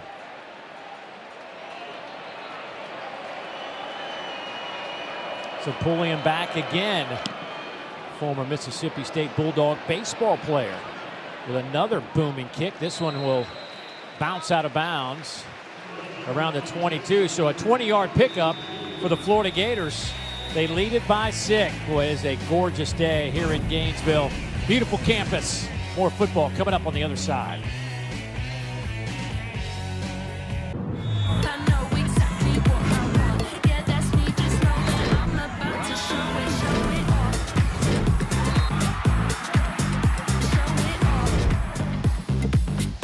Boy, big day of volleyball on ESPN tomorrow. Pitt, Louisville, and there's the Gators and the Cats coming your way. Strange to see the Gators without a ranking next to their name.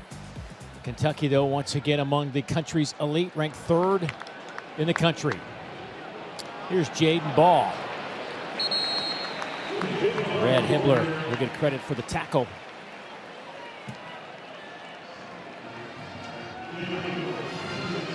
That left side of the offensive line for Florida has really been creating some big holes and opportunity for Jaden Ball to take advantage of. And that's how you stay ahead of the chains on first down. So 2nd and 6.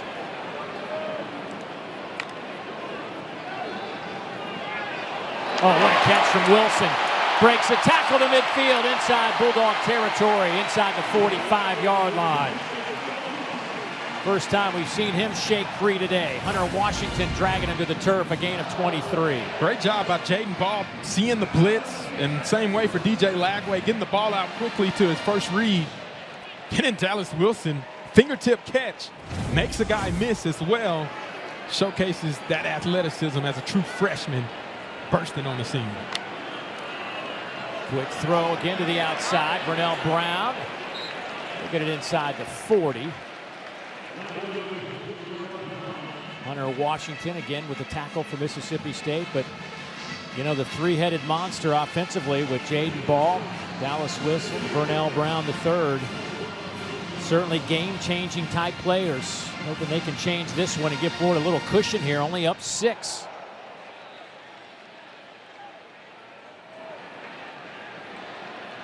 Expect pressure by Mississippi State.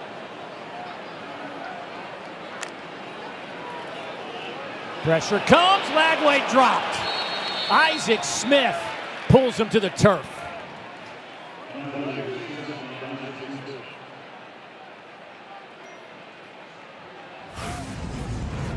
You're going to see one-on-one. That offensive lineman doesn't get a chance to get Isaac Smith onto the ground, and Isaac Smith takes advantage and picks up a sack for Mississippi State. First TFL today for this Bulldog defense. Very similar to Florida. They don't have a whole lot of sacks or TFLs, but yet their points per game allowed, very respectable. Lagway dumps it off at the last moment, and we're going to say he'll be down at the 42-yard line. And you're going to see they're bluffing these two guys on the inside. They're actually going to bring him around to be able to fool the offense, thinking it's coming up at the middle. You get a free rusher. DJ Lagway is forced to get the ball out quickly, well short of the sticks, which leads to 4th down. So Anthony Evans back to return the punt from Tommy Doman.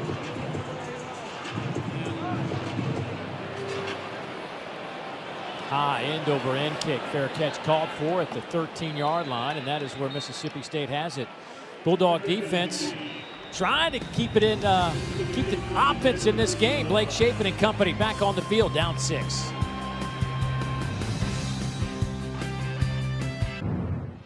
That was a jack receiver.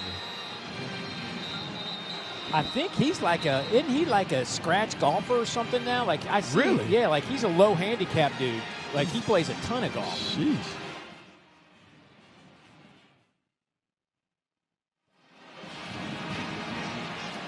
Back in the swamp. Steve Spurrier, Florida Field. It is a 13-6 ball game. Florida hanging on. Mississippi State scored on their opening possession. They went 7 plays and 75 yards. That's it for them on the scoreboard. They are backed up here. Boy, Miles Graham. Boy, talking to him yesterday, what a treat, what a joy. Played for his dad in high school and said his dad was tough as nails on him. And I said, did it bother you? And he was like, no. And I said, would you ever say anything? He looked at me like, are you crazy?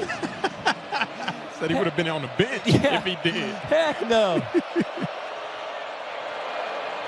Here goes Booth to the outside, and he is stuffed around the 17-yard line. But Miles Graham, certainly one of those great guys. You just love talking to guys. He is so much about the team. It wasn't about Miles. It was about everybody else in the building. Yeah, and everything that he talked about, he reflected about the people around him. And that shows you the leadership as a true sophomore of the type of belief everybody has in him for him to be such a special player. Shapen gets the pass off. He goes to Anthony Evans, the third, and he'll have the first down out over the 30. Evans, boy, had to backpedal a little bit, but then the effort got him the first down and 13 yards. Such a dynamic player, man. Anthony Evans, get him the ball, good things happen. We'll go with Booth off the left side. A little bit of a seam there, and he's to the 38-yard line. So a good gain on first down of 7.5. Childs and Graham make the stop for the Gators.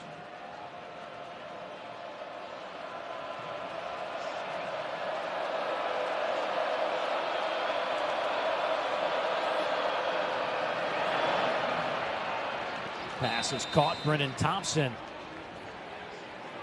Thompson with his 5th catch today. That's a gain of 9. Evans has 6 catches for 78 yards.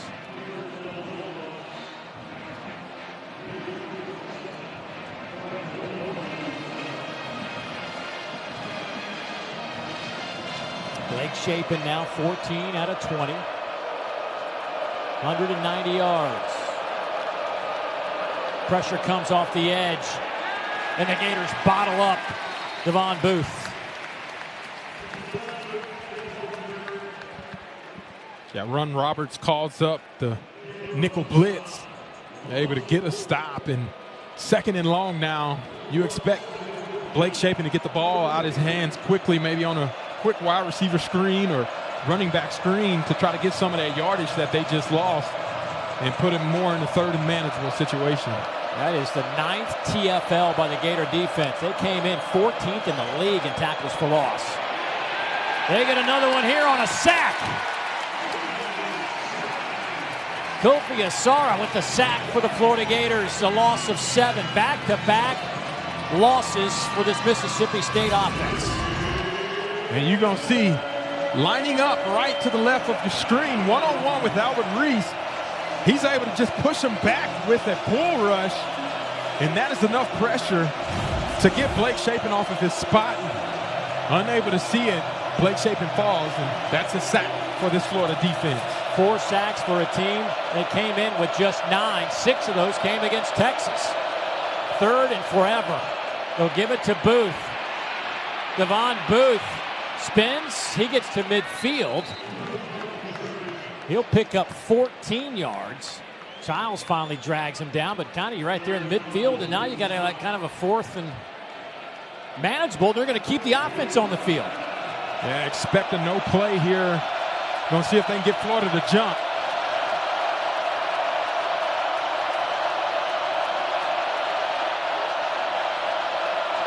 Well, they did get the Gators to move, but nobody on Mississippi State moved. There's the snap. It's going to be a little pooch punt. Shapen. Oh, it takes a Mississippi State bounce. This is going to work out perfectly for the Bulldogs. Down at the 7-yard line. That'll go as a 43-yard punt by Shapen.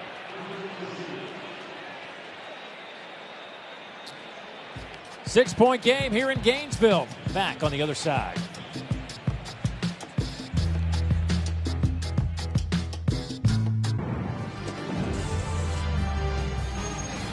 Well, we talked about the 3 important factors on this Gator offense.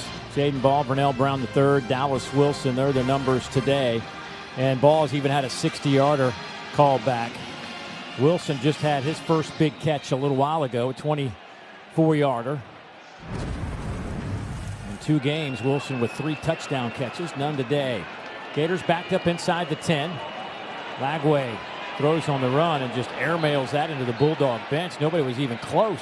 Wilson was somewhere in the vicinity, but no chance to even catch it or make an effort. Yeah, it appears like DJ Lagway was trying to make a call. Well, you know what happened? There was a whistle that stopped the play. There was movement up front. That's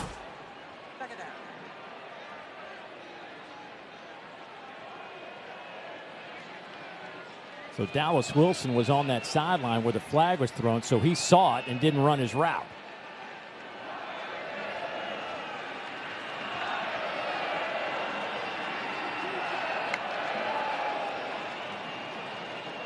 Handoff to Jaden Ball.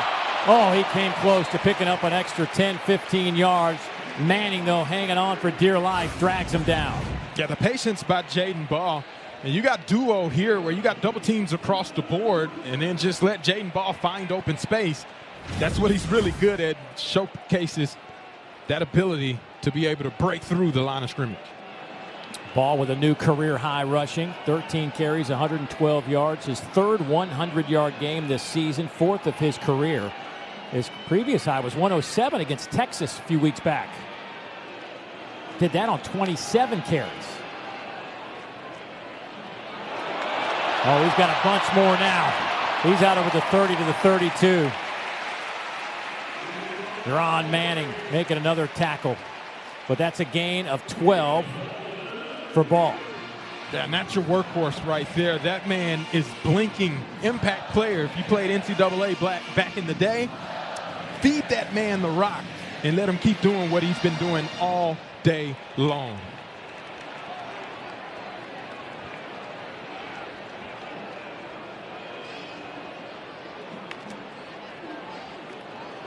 Give it to him again. Boy, he picks up 5.5, 6 yards on that carry. He'll take a break right now. Remember, they're down two talented backs, Duke Clark, Jacoby Jackson. So really it's been Jaden Ball today, and KD Daniels has a touch of work. We're talking to coaches about this, Billy Napier and Russ Callaway, the OC, about how do you pace Jaden Ball. And they're like, hey, man, there's no pacing when it comes to Jaden Ball. Just give it to him when you need to. KD Daniels in the backfield. They'll fake it to him. Lagway steps up in that pocket, fires, incomplete. Boy, they were trying to hit Vernell Brown the third. He bounces off a couple of Bulldog defenders. One of those on the back end, Hunter Washington, a little wobbly. He's going to head to that sideline. And that's DJ Lagway again, forcing this window that's not there. Hunter Washington does a great job of dropping into his zone and then following the eyes of Lagway. And that can lead to bad, disastrous things happening for the Florida offense.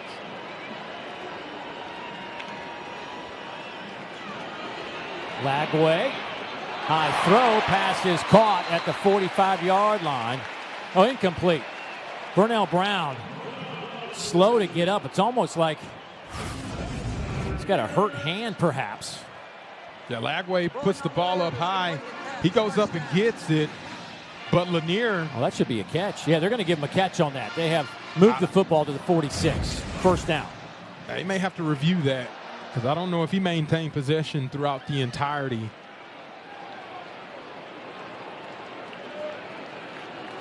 Here goes Tank Hawkins in motion, number 10 for the Gators.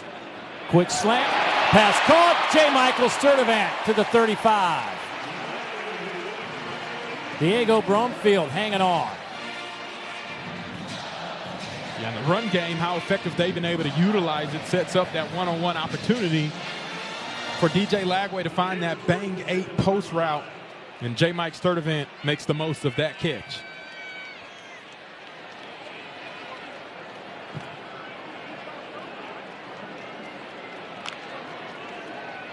Lagway hit as he throws. Pass caught down to the 10-yard line goes T.J. Abrams, the redshirt freshman, with just his 6th catch of the year, a gain of 26. DJ Lagway is now throwing in rhythm, able to get one-on-one coverage. He sees it from the jump, so he goes to his opportunity of saying, all right, I got to get the ball out quickly. Let me make sure I get a good, accurate pass, and those are a couple of the pass types of plays that we saw last week against A&M. First down and goal for Florida. Ball sits at the 9-yard line. KD Daniels in the game at running back. Play clock. The end of the quarter. Both winding down, and that'll do it for the third period. We started the third quarter at 13-7. We'll start the fourth at 13-7. Gators, though, knocking on the door. Back in a moment.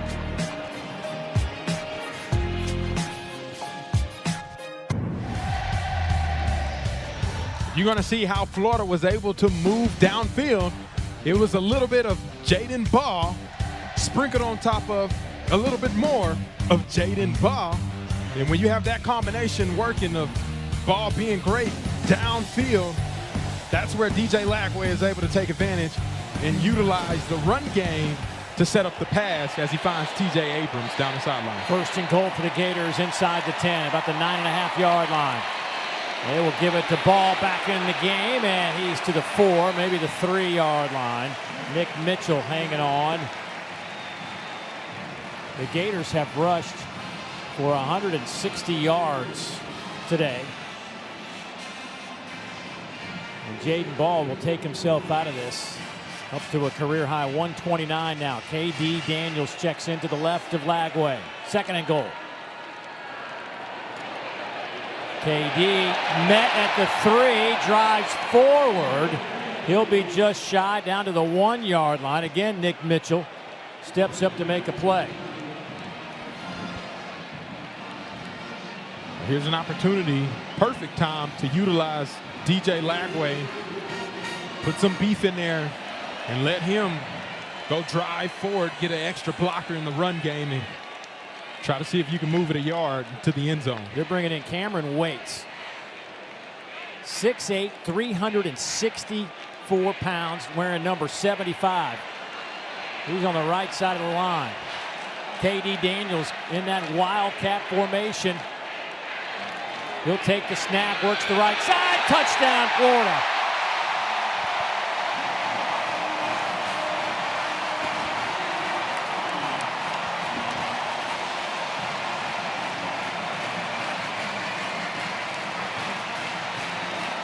Yeah, well, Dave, you got a guy that's 364 pounds lined up in front of you. It's probably a good idea to follow him. That's exactly what KD Daniels does. He follows what Cameron Waits is able to do, getting guys thrown out of the way, finish with your man in the end zone. That's what Cameron Waits was able to do, and KD Daniels followed for the touchdown. Gators going for 2. Let's go for Dos, brought to you by Dos Equis. Jaden Ball back in the game. He'll split out wide. There's a flag down.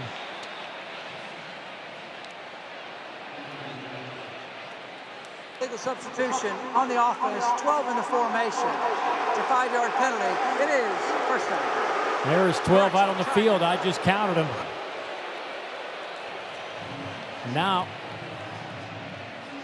we'll go for Uno. Dos Equis is off the table. It's Uno Dequis, I guess. Have you ever had a Uno's Dequis? No, I have not. Maybe it's only half as right. good. Well, it might be time. It might be time for a Uno Dequis. So the point after by Trey Smack. They will spot the football around the 16-yard line. So a 26-yard point after attempt for Trey Smack.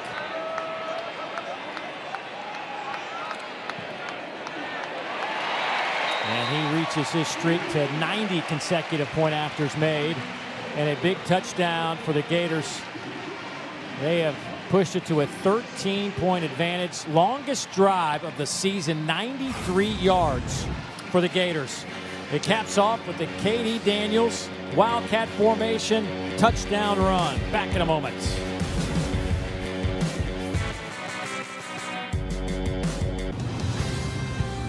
And welcome back to SEC Network Football presented by Sonic. Gator Band entertaining the crowd after that last 11-play, 93-yard drive by the Gators, making this a 20-7 ball game. 13:41 to go here in the fourth quarter. Kick to sail through the back of the end zone, out to the 25. Time to get an update. Dory, break it down for me, my friend.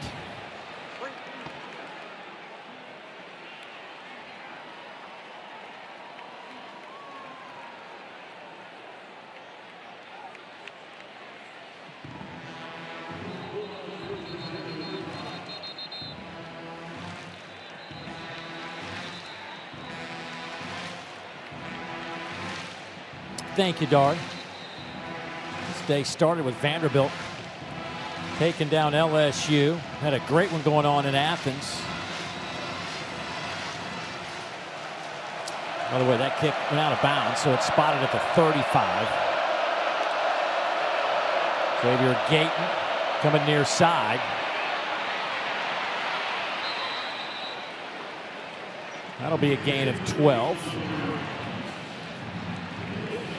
This Mississippi State offense has 276 yards of offense. They came in averaging 395, but they're putting up a bunch of points, 33.7 points per game.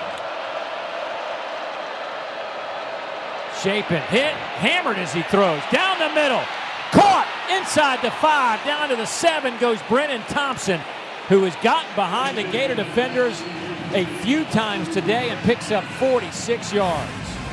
Yeah, and Blake Chapin stands in the pocket expecting to be hit. Oh, finds Brennan Thompson. And man, that shot was worth it to be able to get downfield, but he took a hit on that last play. Handoff goes to Xavier Gayton, gets a few yards. That's the second game this season that Chapin has had 3 passes or more go for 40-plus yards. Also did it against Arizona State. Of course, the last of that was a 58-yarder, a touchdown to Brennan Thompson that won the game.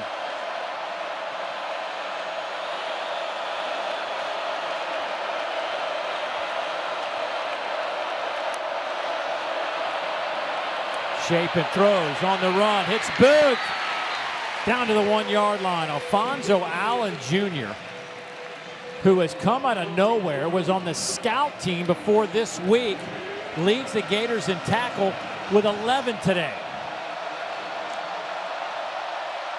Handoff to Boog, sticks his nose across the goal line, touchdown Bulldogs.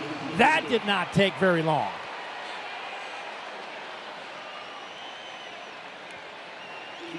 Yeah, and that's what tempo offense does to you. Defense wasn't able to get aligned and ready to go on that last play. Devon Booth saw that, was able to find a hole in the inside zone scheme and punch his way into the end zone.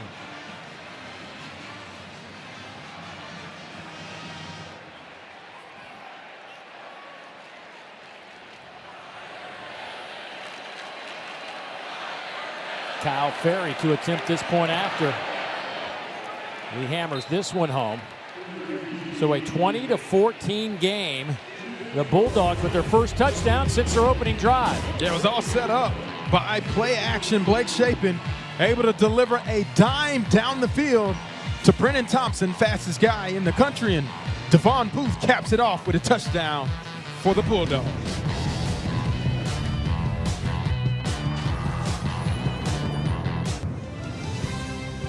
SEC football is presented by Sonic. Buy 1 Sonic Smasher and get a free large drink when you order in the Sonic app.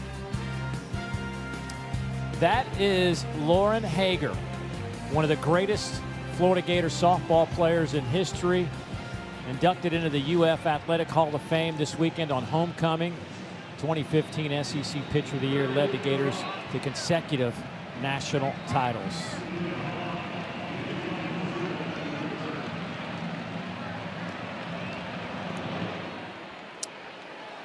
And this one will go through the end zone. Lagway 18 out of 32, 262 on the day through the air. For more on number 2, let's go down to Morgan.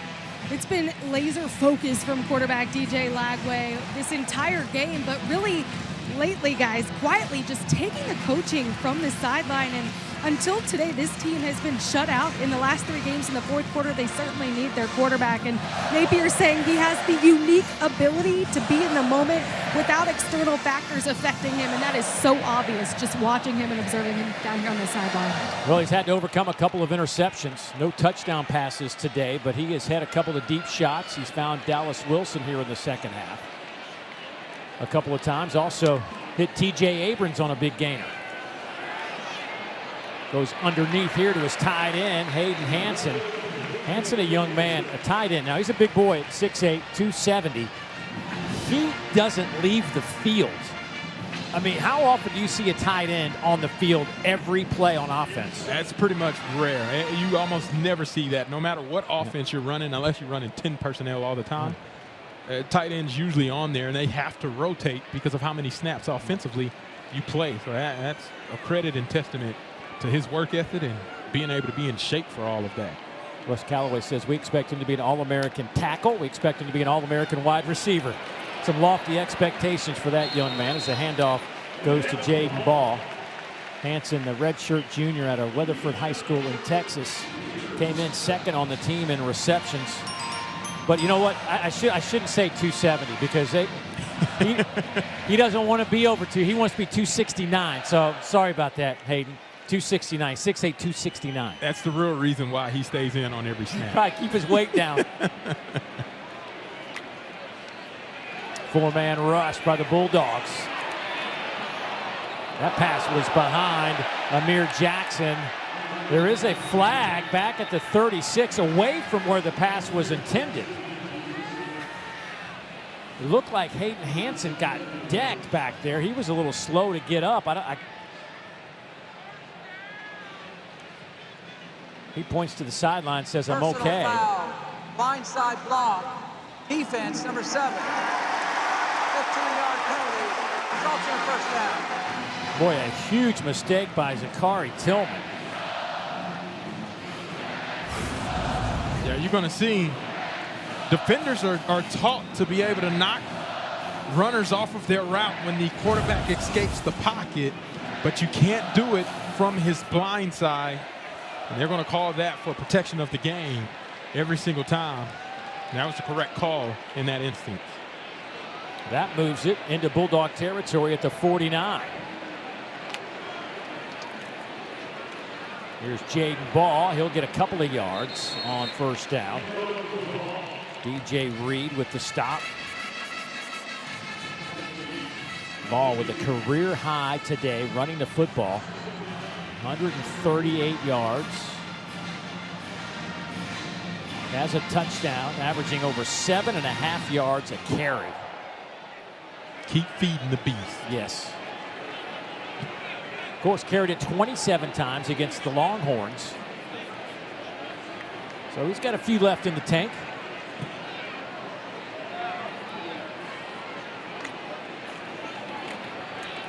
A nice spin move. Well, the Bulldogs had him wrapped up. Nick Mitchell was right there, and then he wasn't. That's the best way to put it.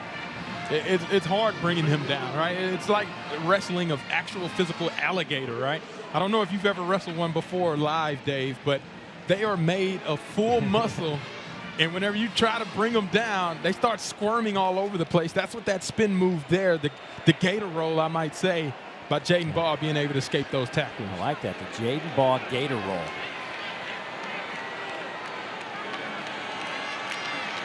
Third down, pressure comes, Lagway sees it, feels it, and through the hands of T.J. Abrams. There is a flag down in the backfield as Lagway got blasted. I think that's going to be rough in the passer as well. Tillman hits Lagway in the head and neck area as he's releasing that pass. Personal foul, roughing the passer with targeting, number 7 on the defense. The previous play is under further review.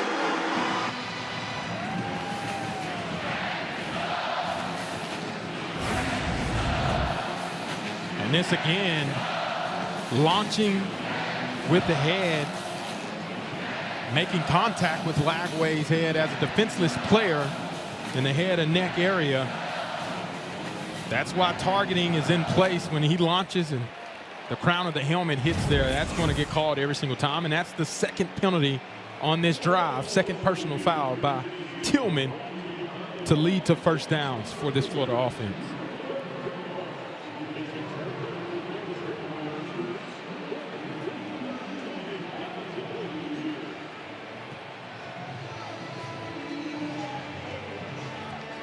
It's the first time really this year that Lagway has come into a game feeling close to 100%.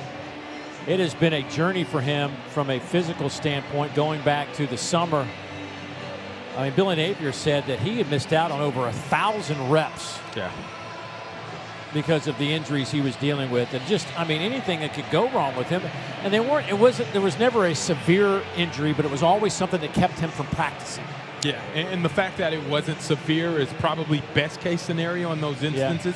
If you have to go through it, that is the guy that can withstand and handle that pressure. And when talking with him yesterday, he mentioned trusting the process and getting back to his roots is what he relied on to get back on the football field. I mean, this is taking a while, and he's got a bloody lip. Looks like he's got a little bloody lip. And I think what they're looking at, was there a crown of the helmet involved in that contact? As Sakari Tillman kind of leaves his feet to launch to make contact with DJ Lagway. Oh, head down. The head goes down. The crown appears to hit Lagway's face mask and helmet area. I mean, that last shot we showed looked pretty definitive to me. Field, it is targeting. It is upheld. Number 7 is disqualified from the contest. 15-yard penalty, first down. Well, that's a tough break for Sakari Tillman. Young man's been playing so well for Mississippi State. But his evening is over. And the first half next week also is in jeopardy, as they will take on Texas in Starkville.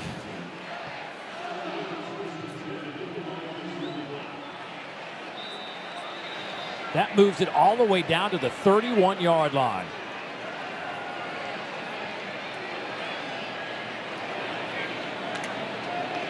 Little toss sweep to ball. Stiff arm. Boy, when he gets low like that and uses a stiff arm, and this is a stretch, but I just had a flashback to a guy that used to wear number 22 for a long time, Emmitt Smith. Oh, yeah. When he gets down low in that stiff arm and people fall off his lower half. Yep. I mean, how many times did you watch a highlight of Emmitt Smith and people grab him, but they fall off his leg? Yeah, and he possesses that same uncanny ability to make people miss. That's a great analysis. No, we're not quite there yet, but it just made just a flashback. Yeah. So. Lagway buying some time. And he'll just sling that one to the sideline. A flag comes out. 2 flags come out. Boy, Lagway was just trying to make something happen. Now there's a discussion. Jeff Levy nearly threw his headset off. They won it against Florida. It appeared as Kelly Jones made contact with Dallas Wilson as the ball was in the air.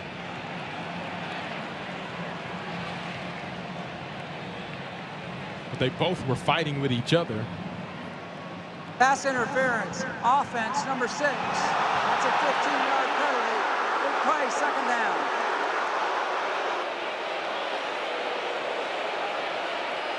Boy, the redshirt sophomore out of Clarksdale, Mississippi's had a great season. He has been battling over there with that guy right there, Dallas Wilson, for most of this game. And that time, Wilson in violation. Yeah, take a look. That's where these two guys are getting involved. DJ Lagway's escaping the pocket. And Dallas Wilson, I don't understand that call at all. He's the one getting grabbed. I don't see an offensive PI or push-off that warranted a penalty on Dallas Wilson. Well, like it or not, it backs it up to the 44. It is 2nd and 23. Here's Ball.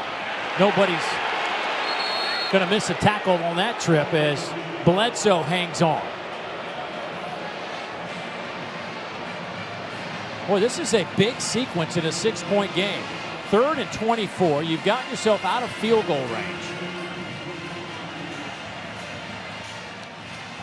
And with it being such a long distance, you can expect a screen, maybe even a running back draw to Jaden Ball, and allow your playmaker some extra space to get the ball and get back into field goal range for Trey Smack.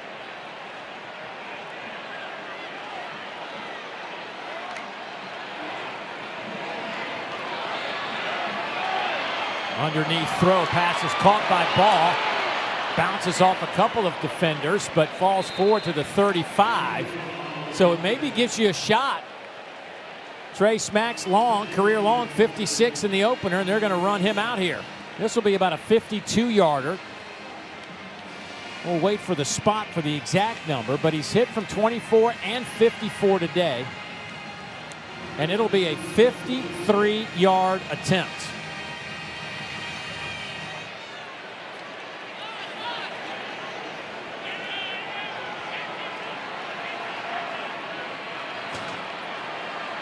Trying to make it a 2-score game. Kick is on the way. Plenty of leg. He's got it. Trey Smack bailing out the Gators with 2 50-plus yard field goals tonight. Pushing it out to a 9-point advantage with 6:49 to go. Trey Smack, he lets it fly. 53-yarder, and it's good, and you see the reaction.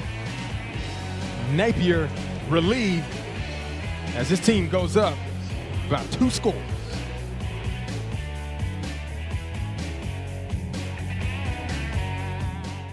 Well, the Gators tack on a 53-yard field goal. 23-14, getting late here in the fourth quarter.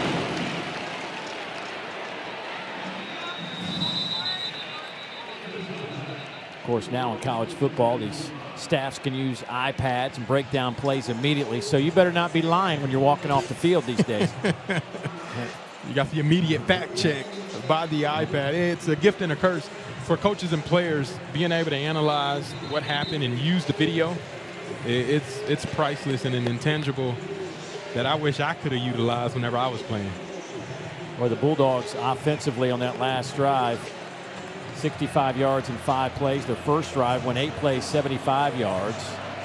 Have had a hard time sustaining offense in between. Shapen. Deep slant, pass caught. Anthony Evans, another catch for Anthony. He has been big time today. That one picks up 21 yards. 7 catches now for Mr. Evans.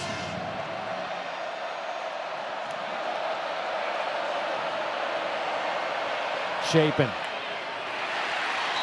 Incomplete. Trying to hit Thompson, the freshman back there, the true freshman, Jabari Flowers in coverage. Again, this Gator secondary down 4 starters today.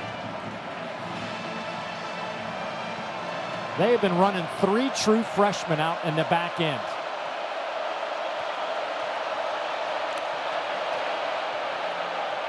Inside handoff goes to Booth. They pick up 3. Brian Taylor makes the tackle. It's a critical 3rd down, Mississippi State.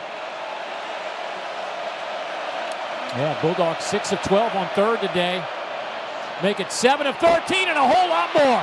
Devon Booth out of bounds inside the 25-yard line. A huge gain, but a flag back at the 45.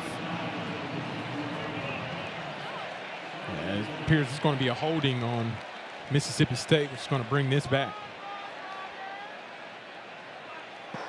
Holding on the offense, number 8, 10-yard penalty. Replay, 3rd down. That's the tight end, Traore, and that nullifies a 30-yard gain.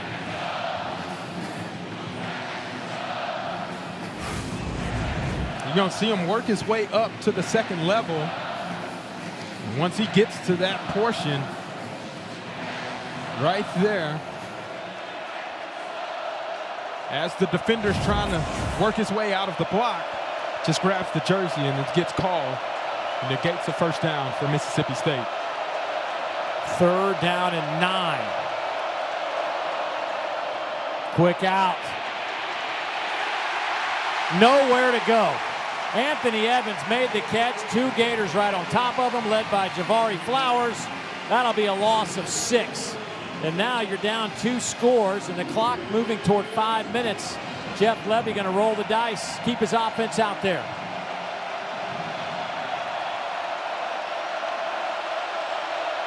Florida's looking like they're bringing pressure.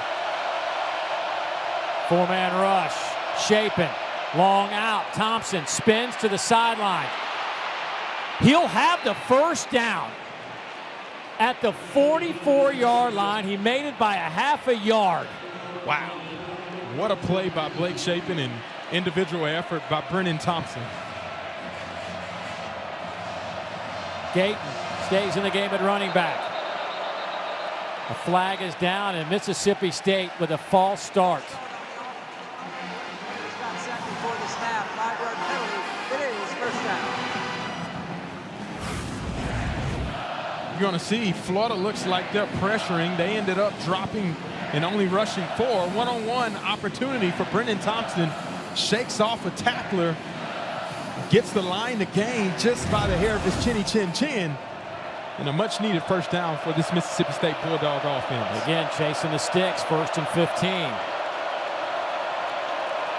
Blake Shapen, 17 of 24, 260. First time in 4 games he's thrown for over 200 yards. Inside handoff, Booth hits it hard. Breaks a couple of tackles, gets it inside the 40. A second down and manageable coming up. Alfonso Allen Jr. with the tackle on the back end.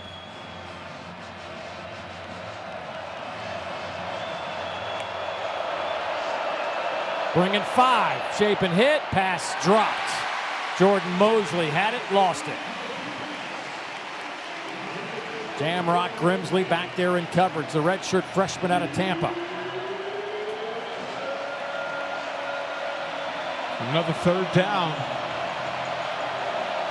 Mississippi State can run it like they did last time, but they elect to go into empty personnel. Alert quarterback draw. And this look.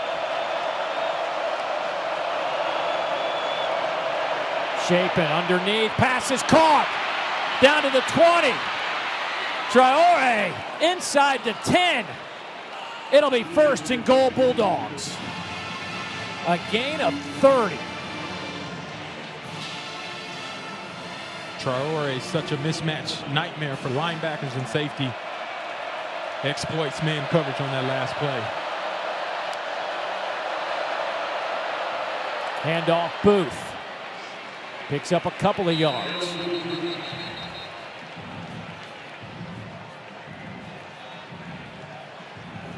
Boy, a helmet comes off of Jacoby Jackson, so he immediately leaves the field. For Florida, it's a much-needed break to be able to have subs come in after a long drive and try to get some fresh bodies in there to hunker down in the red zone. Clock moving inside of 3 minutes.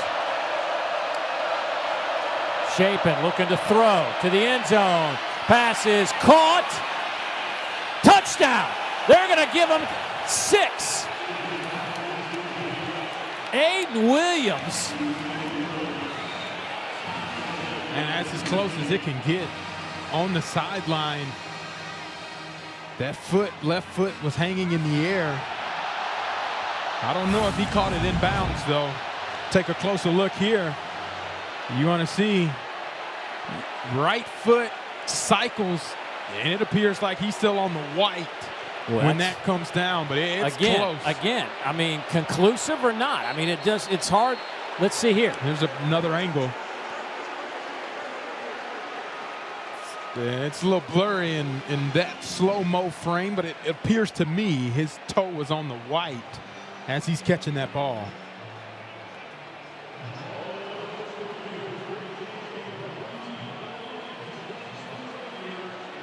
Here's an even better look. Yeah, that toe's on the white. I think this is going to be called back and overturned after the review. I mean, you're talking about centimeters. Yeah. Game of inches.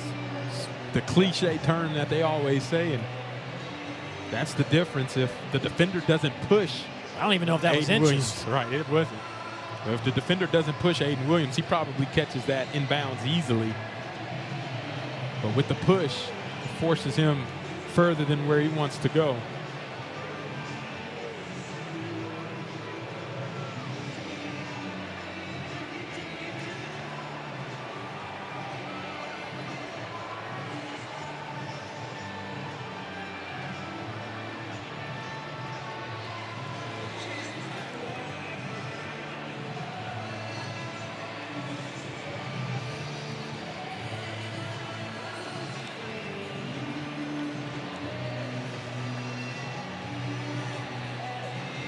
They're taking their time on this review. They got to make sure they get the call right, which is understandable.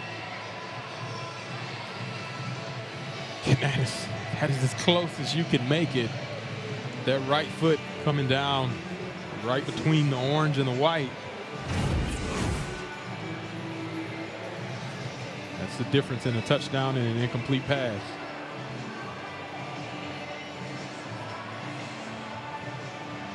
I mean,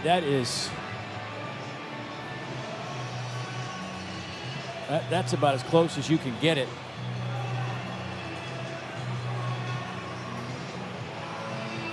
Here we go. After review, the player's foot was down out of bounds. Therefore, it's an incomplete pass. It'll be third down at the 8-yard line.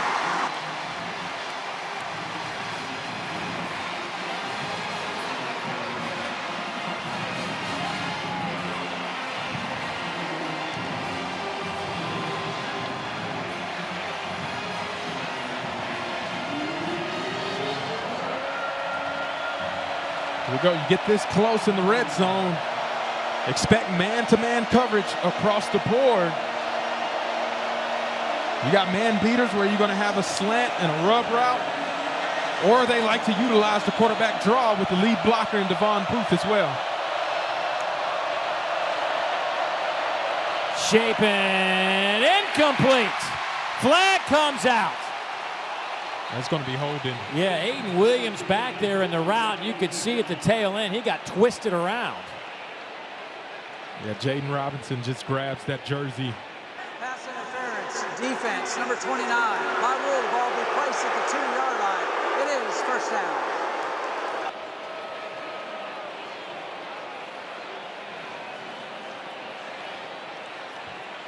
It's going to move the ball to the 2-yard line. You're going to take a look here. Right at the top, grabs onto the jersey of Aiden Williams, restricts his movement as the ball is in the air. First and goal, Shapen. Flushed out of the pocket, being chased. Got rid of it, I think more so than anything, just so he wouldn't take a sack. Bryce Thornton back there in the end zone, defensively for Florida. Boy, one thing about this drive is it's chewing up some of the clock. Yes. Now, Bulldogs do have 3 timeouts and the 2-minute timeout to deal with.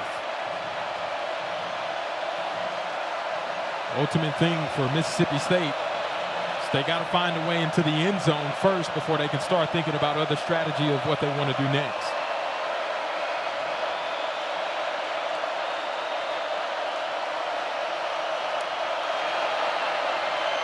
Handed off to Booth. Stretches across the goal line. Touchdown, Mississippi State.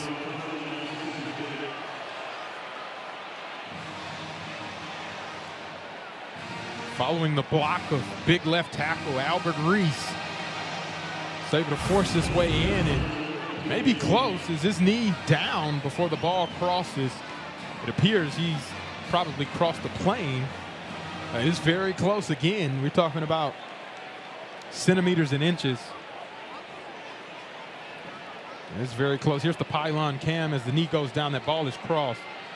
So that should be upheld for a touchdown after review.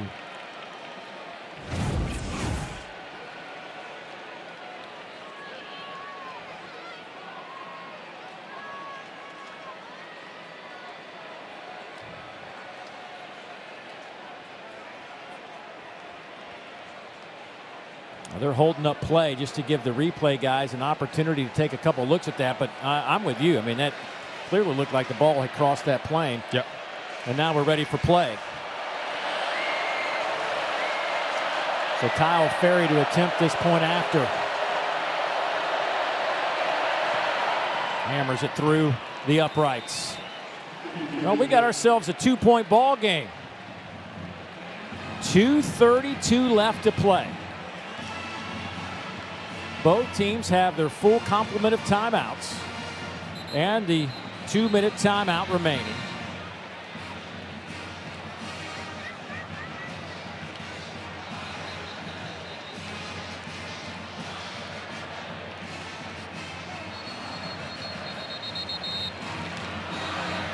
Boy, since we started this game, the Gators have been just fighting these injuries. For more on that, Morgan, what's going on down there? The game, guys, it was defense, but lately it's been offense. Star freshman wide receiver Vernell Brown is in a sling. That left arm, he was taken back quietly into the locker room and came out just on that last drive. And then wide receiver Aiden Mizell also in a left boot. So Florida's going to have to hang on to this lead without two of their best wideouts. Man, they've lost a couple of guys in the back end and the secondary. It has been a tough day for Florida on the injury front, trying to hold on here in a 23-21 ball game. This kick will sail into the end zone. The Gators will bring it out to the 25-yard line. And boy, if there was ever a time for Jaden Ball to take over, it'd be right now. Absolutely. Being able to run the ball effectively, especially in this, what we used to call hammer situations, 4-minute offense, picking up first downs, force the opposing team to utilize their timeouts, and then finish with your ball, or with the ball in your hands at the end of the game is the ultimate goal. And Jaden Ball, I think, gives them that best opportunity. 21 carries, career high 141 yards for Ball, who's averaging 6.7 yards a carry today. The sophomore running back out of Atlanta, Georgia.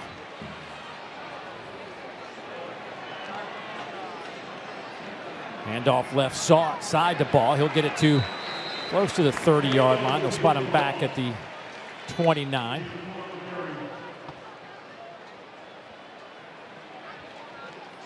Jeff Levy going to let this clock wind down perhaps to the 2-minute warning, or the 2-minute timeout.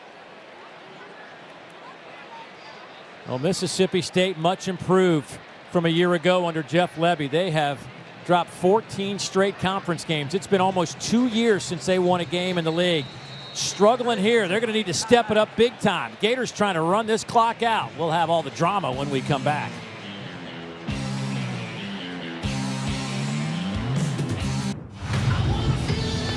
It is the third Saturday in October. Alabama and Tennessee.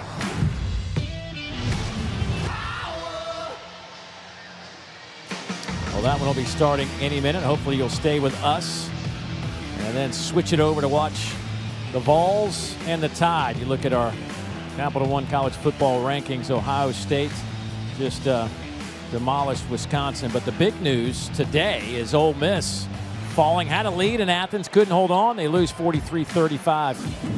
LSU goes down in Nashville. There's Jaden Ball on the carry, and he'll pick up 4 more. Timeout taken by Mississippi State. Timeout, Mississippi State. Their first half. Yeah, those rankings, man, it is as wide open as I've ever seen it. Not just in the conference, but probably in the country as well. I mean, Miami and Louisville last night came down to the wire. Louisville forcing those turnovers. But how about Diego Pavia? All right, being able to showcase what he's made of. Vanderbilt being a favorite against LSU, coming away with the dub. That's a big-time victory for that Vanderbilt program in Clark Lee. Well, this is a huge third down coming up. Third down and a yard and a half, maybe. Can this Bulldog defense come up with one more stop? Well, you better believe they're going to send the house on this play. If you're going to utilize any type of play action, it has to be a safe pass. Otherwise, give it to your bell cow and let them go pick up a yard for you. Ball stands to the right of Lagway. They're going to throw for it. Lagway, drop back at the 27-yard line by Brylan Lanier.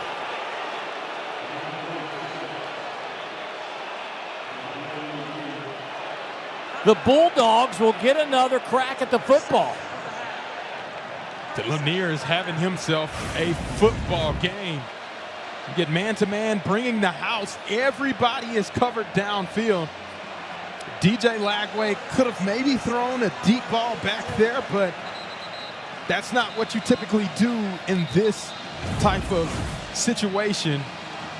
He doesn't make a bad play worse, just takes the sack, forces Mississippi State to use the timeout, but now defense got to hang on to their hats. Anthony Evans back to return this punt.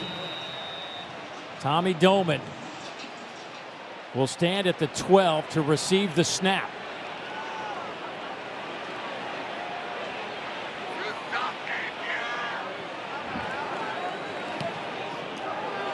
high kick. Fair catch called for, taken at the 28-yard line. A 45-yard punt, 1:39 on the clock, one timeout remaining for the Bulldogs. Yeah, and all they need is a field goal, getting that extra point the last time they scored. A big critical kick that needed to have happened. The way Mississippi State's been playing these past couple of drives, they've moved the ball with ease. So it's a big drive. Kyle Ferry, if you're wondering, had a career-long 55-yarder in the opener against Southern Miss. So if you look at this from a where do you need to get to, you can get it inside the 45 and have a decent shot at it for Ferry. Big hole for Chapin. Out to the 45-yard line. Clock will stop for a moment. Gain of 17. That's the sneaky athleticism of Blake Chapin. Quarterback draw. It's not accounted for. Gators bringing 5. Chapin buying some extra time. Throws it. Pass caught. Only a gain of 2 to Evans, but he'll stop the clock with 1:15 to go.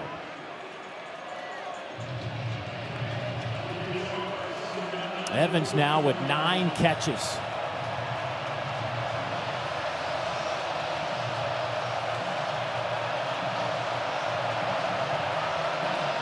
Florida got to find a way to get pressure. Mississippi State find a way to get the ball to Anthony Evans. Chapin. Loose football on the turf, incomplete. Javari Flowers back there in coverage. How about these freshmen? They're having to run out there in this situation, getting their first taste of big-time SEC football in a moment like this. Truly impressed by the young guys, being able to communicate as well as they have and being able to make plays still. That's big time there. Third down. Look out in the slot, Anthony Evans. It's been his go-to guy. Dump it off to Booth. Cuts it back inside the 45. He'll have a first down at the 44.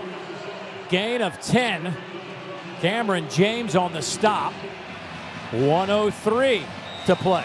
What a play call. Jeff Levy getting everybody sink deep. Hits it underneath to Devon Booth. Chapin. That pass is caught at the 37-yard line by Anthony Evans again. This is an area where Florida probably got to be mindful of using timeouts. First down, Bulldogs to the 29. Anthony Evans again. Boy, he and Thompson have put on a show today. There is Kyle Ferry waiting for his opportunity. An injured player is Anthony Evans. And that'll stop the clock for a moment. Bulldogs with 1 timeout left. I did not see the tail end of that play and what happened to Evans. Evans with 11 catches, 99 yards. You see the catch. Look at this violent collision by Allen. Going in there, he dislodges the ball. Somehow Anthony Evans is able to still come away with possession. That was a physical hit by Alfonso Allen. Actually give Evans 107 yards receiving on 11 catches. He's been targeted 11 times tonight and has caught every one that's come his way.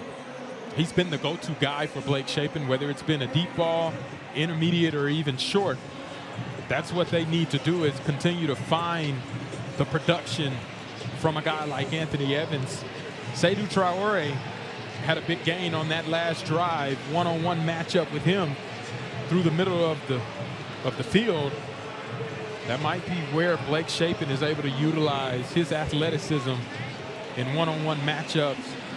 So they try to get an opportunity to get downfield and make it a closer field goal attempt. Blake Chapin, 24-35 for 324. Remember, it's been 4 straight games since he had thrown for more than 175 yards. Yep. His career high is 345 yards against Oklahoma State when he was over at Baylor.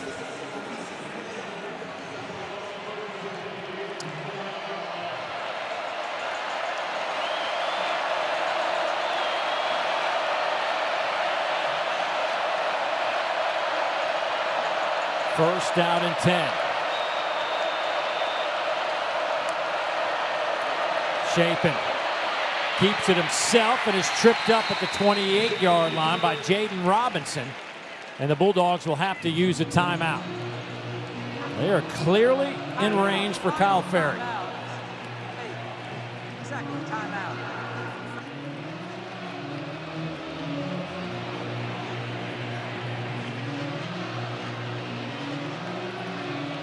And the strategy here, second down for Mississippi State.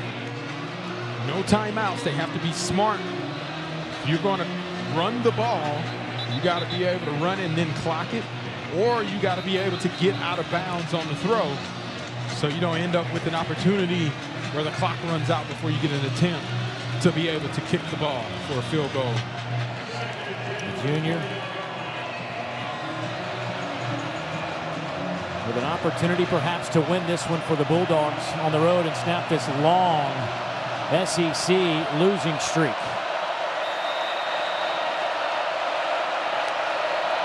There's a snap. Gators bringing some pressure. It's picked off. Mekhi Barone just saved the day for the Gators.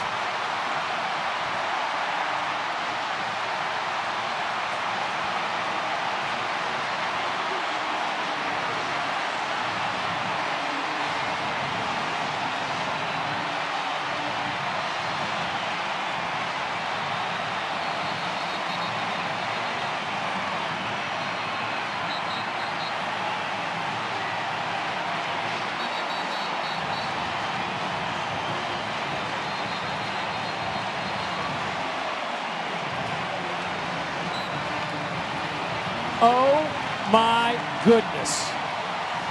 Mekhi Barone. The play of the game, young man.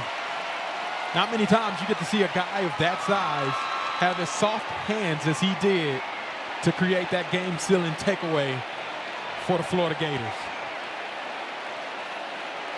What a play. 6'4", 350. Just reaches up and snatches it like he was meant to be a receiver. Boy, would it look like Mississippi State had an opportunity. The Gator defense comes up big. You can see the reaction from DJ Lagway. Take a deep breath. Boy, and Jeff Lebby losing overtime to Tennessee at home. An opportunity here. Oh, my goodness.